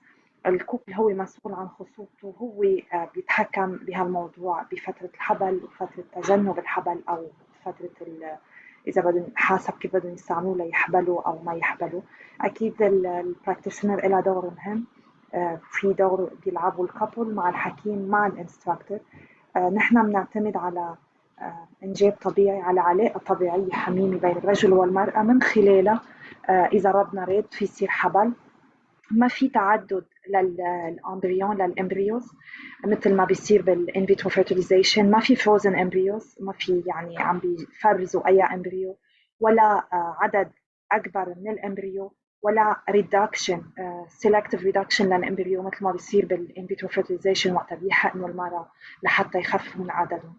يعني النانو تكنولوجي ما بتخلق ولا ديلما، ما بتخلق ولا ضياع او كونفيوجن للي عم يستعملوها، لانه كل هالاشياء اللي بيعملوا اف اي في ان فيترو فيرتيلايزيشن بيعانوا منها، ما بيعانوا منها. الحبل لكذا مره ما بي مالتيبل يعني اكثر من بيبي كثير قليل. قليل كثير هن الاشتراكات اللي بتصير بالحبل. المرأة بتعرف السايكل تبعها، بتعرف خصوبتها، بيحسنوا بصحة المرأة وصحة الكابل، وبيساعدوا انهم يخلوا صحتها النسائية تكون مثل ما هي مفروض تكون. الابحاث تستمر دائما مع دكتور هولجرز ومع كل الابحاث، وعم بيكون في عنا طرق فعالة اكثر لحتى يعرفوا اذا في اندومتريوز، يعرفوا شو اسمه polycystic ovarian disease ولا معالجتهم. وذكرت انه اكيد البنت لما بتكون بعمر اصغر وبتعرف اكثر عن السايكل تبعها بيقدروا يساعدوها اكثر من لما بتكبر بالعمر وما بتكون فهماني شيء بعدها شيء عن السايكل تبعها. ودكتور صوفي ended with her testimony. ذكر actually no a review a return. قالت انه السيكل هو فريد لكل مرأة بس كتير دقيق، وبيعطينا كتير اشياء عن صحة المرأة. والنانو تكنولوجي في لها مثل ما قلنا عدة طرق بتساعد عبر عمليات او عبر الادوية اللي بينعطوا، والهدف انها تحسن صحة المرأة النسائية وتعطي شانس وتعطي حظوظ اكثر ليصير في حبل طبيعي. ومن الفوائد الاخلاقية انه نظرة شاملة للانسان، مش دولار ساين، يعني بنشوف الانسان كانسان، بيفهم السيكل في مسؤولية مشاركة بين الرجل والمرأة اللي هن بيعتنوا بخصوبتهم. ما بتعمل شيء لتقمع خصوبة المرأة أو لتدمر الأمبريوز اللي بيتكون من العلاقة الحميمة. ودكتور صوفي gave her personal testimony، شهادتها بالآخر، شرحت إنه هي كان عندها مشاكل كتيرة ورفضت تستعمل. نقال لها انه في عندها اندوميتريوز، في عندها اندوميتريوسس polycystic ovarian disease، ونقال لها انه الان فيترو فيرتيلايزيشن حتكون هي شانسها الوحيد لحتى يصير عندها اولاد. ما مشيت بهالطريق وتعلمت الكريتن موديل وتخصصت بالنانو تكنولوجي وما استعملت شيء من كل هدول، وعملت ريسيرشات اكثر هي كمان لحتى تحسن بصحتها وتقرر اي options، أي خيارات هني أنسب لها بالعمليات وبغيره. وكتبت كتاب السيكل فيمينا وناتورال. ودكتور صوفي عندها صبي خلق بال 2019 her first napo baby، وهلا ناطرة her second napo baby. She's expecting her second napo baby any moment now. Dr. Sophie, thank you so much for this presentation, and thank you for sharing your own story and how you've been using Kraton and Napo, not only as a doctor, but using it in your own personal life. We have someone who raised their hand. I think so. No, I don't see the hand. Well, we have a question. Someone. Elisa. إيه. اللي صرف أنا شفت وما عاد شفت. أوكي سوري. تفضل.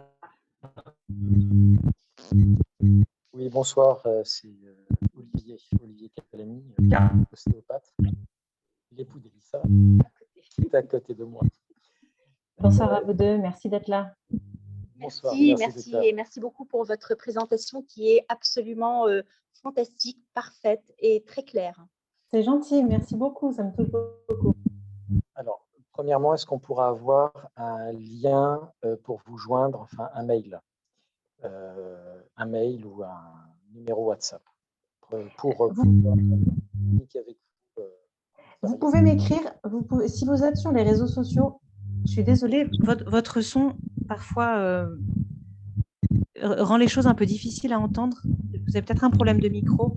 En tout cas, il y a la page Facebook ou la page Instagram où vous pouvez m'écrire sans problème. Ça s'appelle Femme Cycle Sophie, je l'ai mis sur l'écran. Très bien. Merci beaucoup. Deuxièmement, est-ce que, parce que là je m'exprime en français, je vais pouvoir être beaucoup plus clair. Est-ce que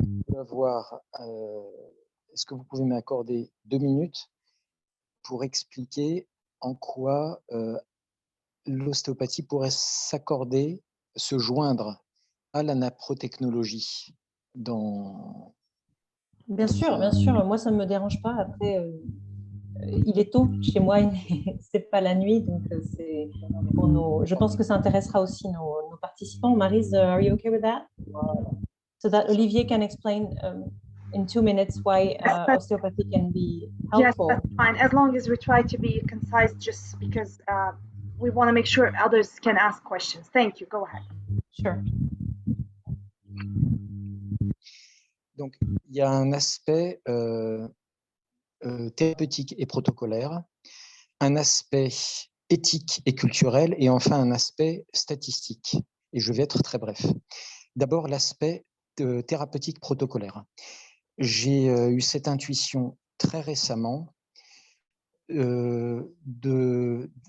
d'associer, parce que le but de l'ostéopathie, c'est de stimuler l'irrigation et la circulation des liquides.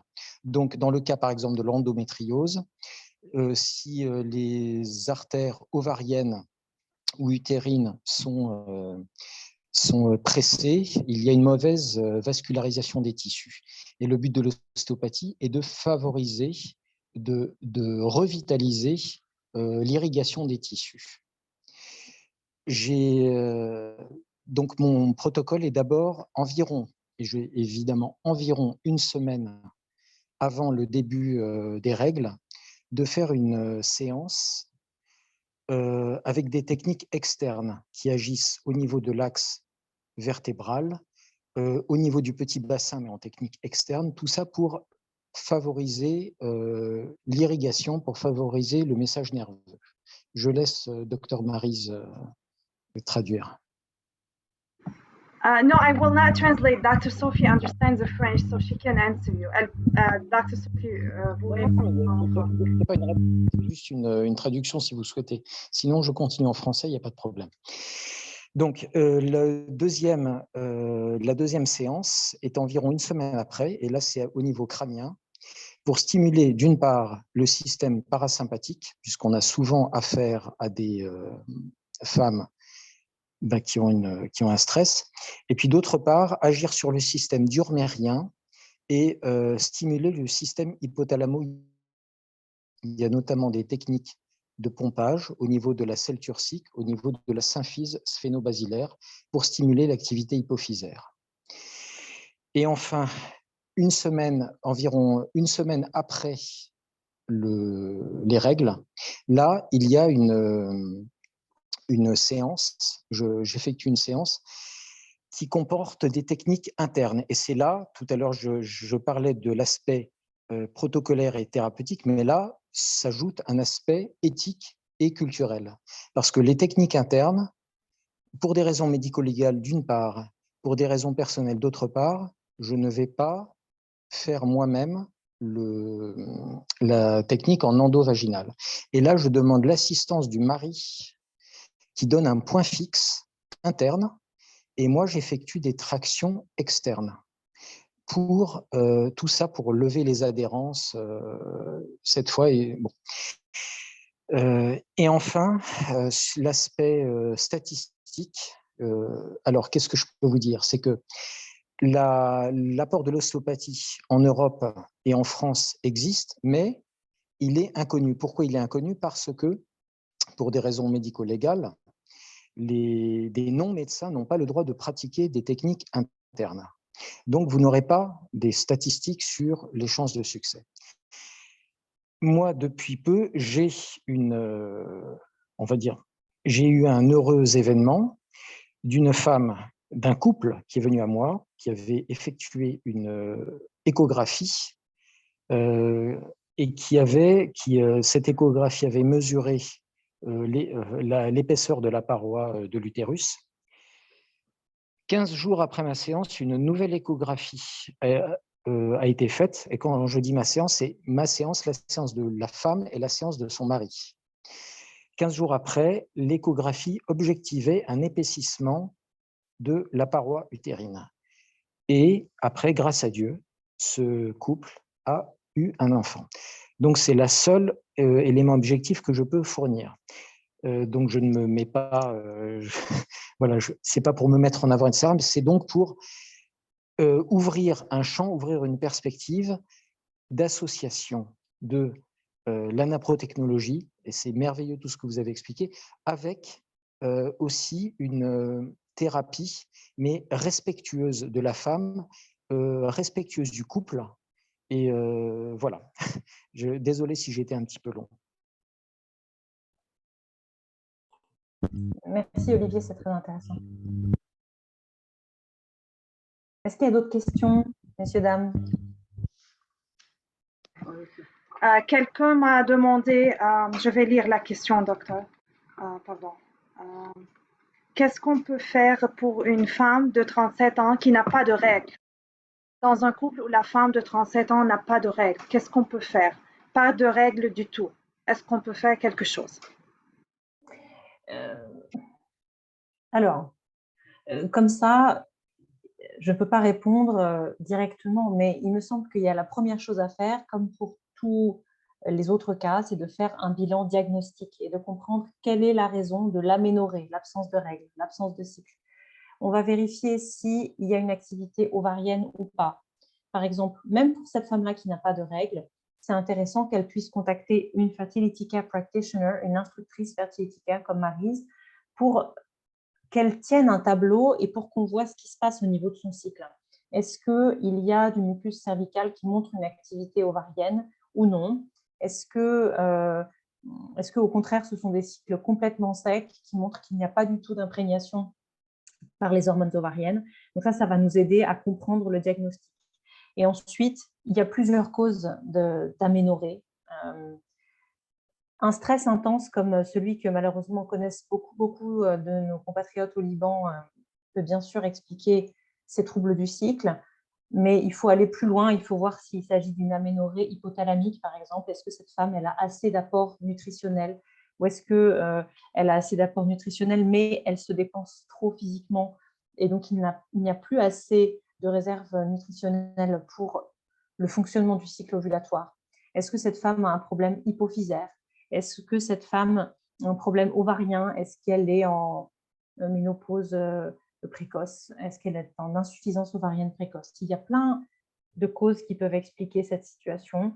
Certaines femmes qui ont un syndrome des ovaires polykystiques ont aussi de très longues périodes, des cycles extrêmement longs et donc qui peuvent ressembler à une absence de règles parce qu'il y a parfois 6 mois ou 9 mois entre deux périodes de règles. Mais comme on disait tout à l'heure, ce n'est pas les règles, l'événement principal du cycle, c'est vraiment l'ovulation et surtout si le couple va avoir un enfant, bien sûr. Donc, bilan diagnostique et on vérifie les causes. Merci, docteur. Il y a une question, pas besoin d'avoir la règle avant chaque 21 jours et pour 2 jours à l'âge de 39 ans. Est-ce que cela pose de problème pour voir un gynécologue? Ok. Elle a la règle chaque 21 jours pour 2 jours et elle a 30 ans. Est-ce que cela pose de problème pour voir un gynécologue? Je pense que là aussi, c'est intéressant. Est-ce que cette femme, elle a envie d'avoir un enfant, elle n'arrive pas à tomber enceinte, c'est ça? Tu as eu l'information? Elle Est-ce n'a que pas. c'est un problème d'infertilité? Je pense. Elle peut nous dire. Elle peut nous dire. S'il vous plaît. En tout cas, si la problématique, c'est l'infertilité, je pense que là aussi, apprendre la méthode fertilité care, c'est très utile pour regarder pourquoi le cycle est si court. Est-ce que l'ovulation survient très tôt et donc c'est la phase préovulatoire qui est trop courte? Et dans ce cas-là, ça veut dire que l'ovulation n'a pas le temps de se passer correctement, c'est ce qu'on appelle une dysovulation. Ou alors, elle n'a pas besoin d'avoir un enfant, seulement elle se demande pour sa santé. Oui, d'accord. Et alors pour l'instant, la réponse est la même. Et puis également, une fois que cette femme, elle va apprendre à observer son cycle, elle va aussi voir si au contraire, peut-être c'est la phase post-ovulatoire qui est trop courte pour qu'elle ait des cycles si courts. Et dans ce cas-là, vérifier ce qui se passe, sachant que, comme on disait tout à l'heure, tous les saignements ne sont pas des règles. Peut-être que ce que vous prenez pour des règles, en fait, ce n'en est pas. C'est-à-dire que c'est important d'identifier si vous avez une ovulation avant votre saignement. Et là, on comprend que le saignement, ce sont des menstruations. Mais tous les saignements gynécologiques ne sont pas forcément des règles, des menstruations. Donc, importance d'apprendre une méthode d'observation du cycle pour pouvoir bien comprendre ce qui se passe dans le cycle. Si jamais la phase post-ovulatoire, elle est trop courte, même si vous n'avez pas le souhait de tomber enceinte, il vaut mieux vérifier que vous avez assez de progestérone, puisque vous avez vu que la progestérone, elle est très bonne pour la santé de la femme. Ce n'est pas bon pour la santé de la femme de manquer de progestérone. Donc, n'hésitez pas à apprendre Fertility Care, à avoir votre tableau d'observation et ensuite à consulter votre médecin en disant, gynécologue par exemple, en disant j'ai une phase post-ovulatoire qui est trop courte. Est-ce que vous pensez que c'est nécessaire de prendre de la progestérone pour améliorer cela? Voilà. Donc là, il faudra faire des prises de sang pour vérifier le taux de progestérone avant de traiter, bien sûr. Merci. J'espère que j'ai répondu à votre question. Vous n'hésitez pas s'il y a des précisions. Merci. I will translate quickly, briefly, and we have two more questions.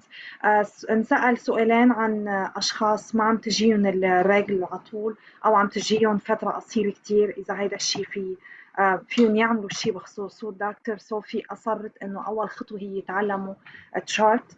من التشارتينج بيقدر ينعرف كتير أشياء، من بعدها الأطباء بيقدروا يساعدونهم يعملوا فحوصات دم لحتى يشوفوا شو عم بيصير. We have two more questions, doctor. We have endometriosis.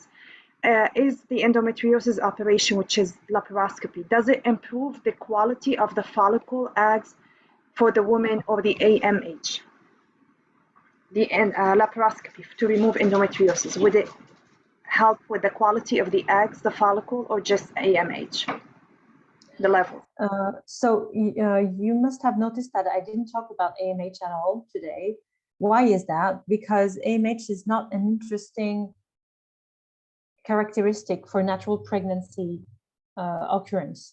It has been proven in several studies in the past 5 years, and you understand that AMH is a reflection of the number of follicles that are remaining in the woman's ovaries. And for natural pregnancy occurrence, for natural pregnancy optimization, like what we do in NAPRA technology, well, it only takes one, right? It only takes one egg and one sperm, and of course, good cervical mucus. So AMH is not really relevant in our field, so I didn't mention it today.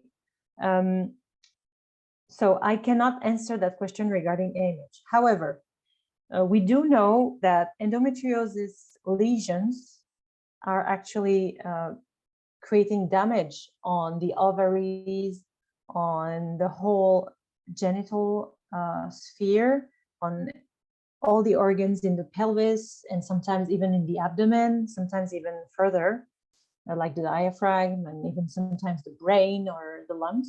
Anyway, so the endometriosis lesions are very damageable for the reproductive organs, and including the ovaries and the follicles.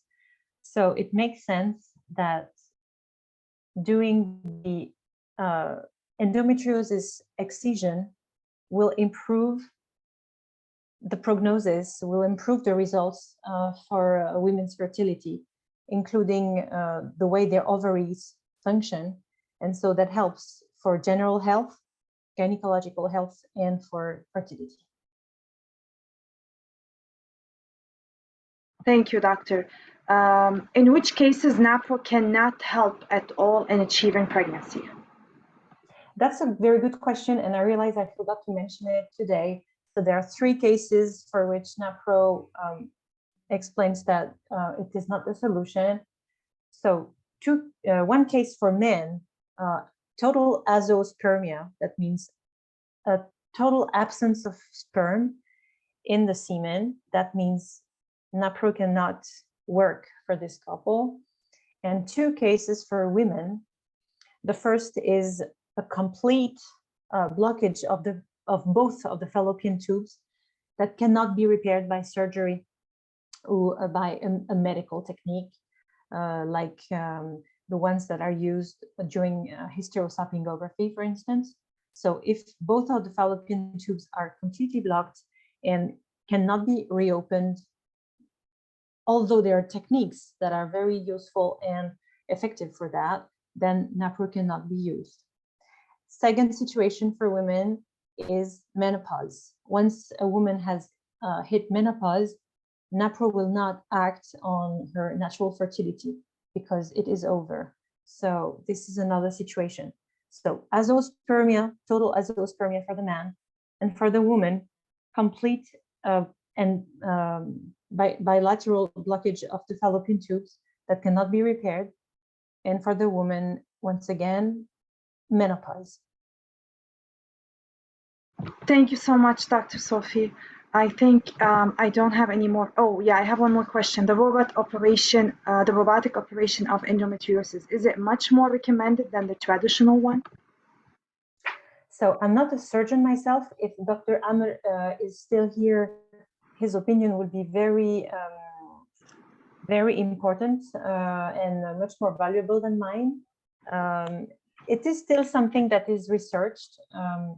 There are several robots that are used for endometriosis robotic surgery.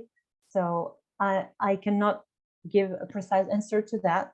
I'm pretty sure that it's helpful to know that there are several techniques, and that for some women, the robot will be an excellent choice. And for some others, it's better to be operated without the robot.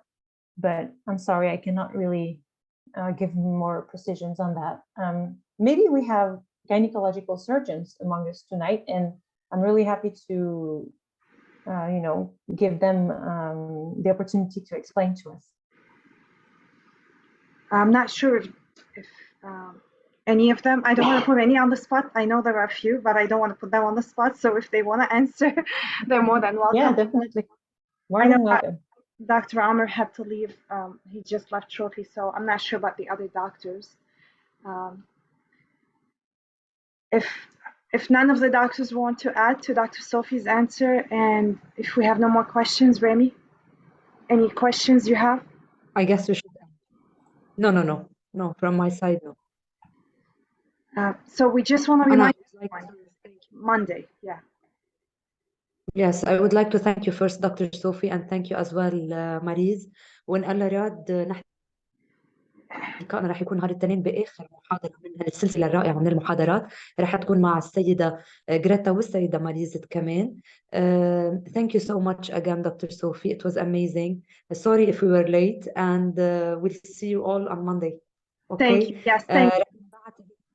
رح ينبعث الريكوردينج للكل.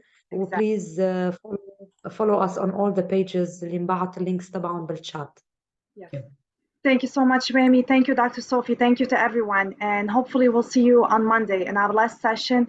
And I know we've lost a few people, but I just want to announce that we're going to have an introductory session scheduled online probably the week after Easter. We'll let you know on Monday for sure, and we will be sending update about that. So thank you so much. Thank you للجميع. رح نعمل سيشن بنخبركم عنها بعدين للي بيحب يتعلم الكريت الموديل سيستم. رح نعملها اونلاين كخطوة أولية للي بيحب. نتشكر الكل وإن شاء الله بنشوفكم التنين. Thank you Remy. Thank you doctor. Bye bye. Thank you all. Thank you everyone.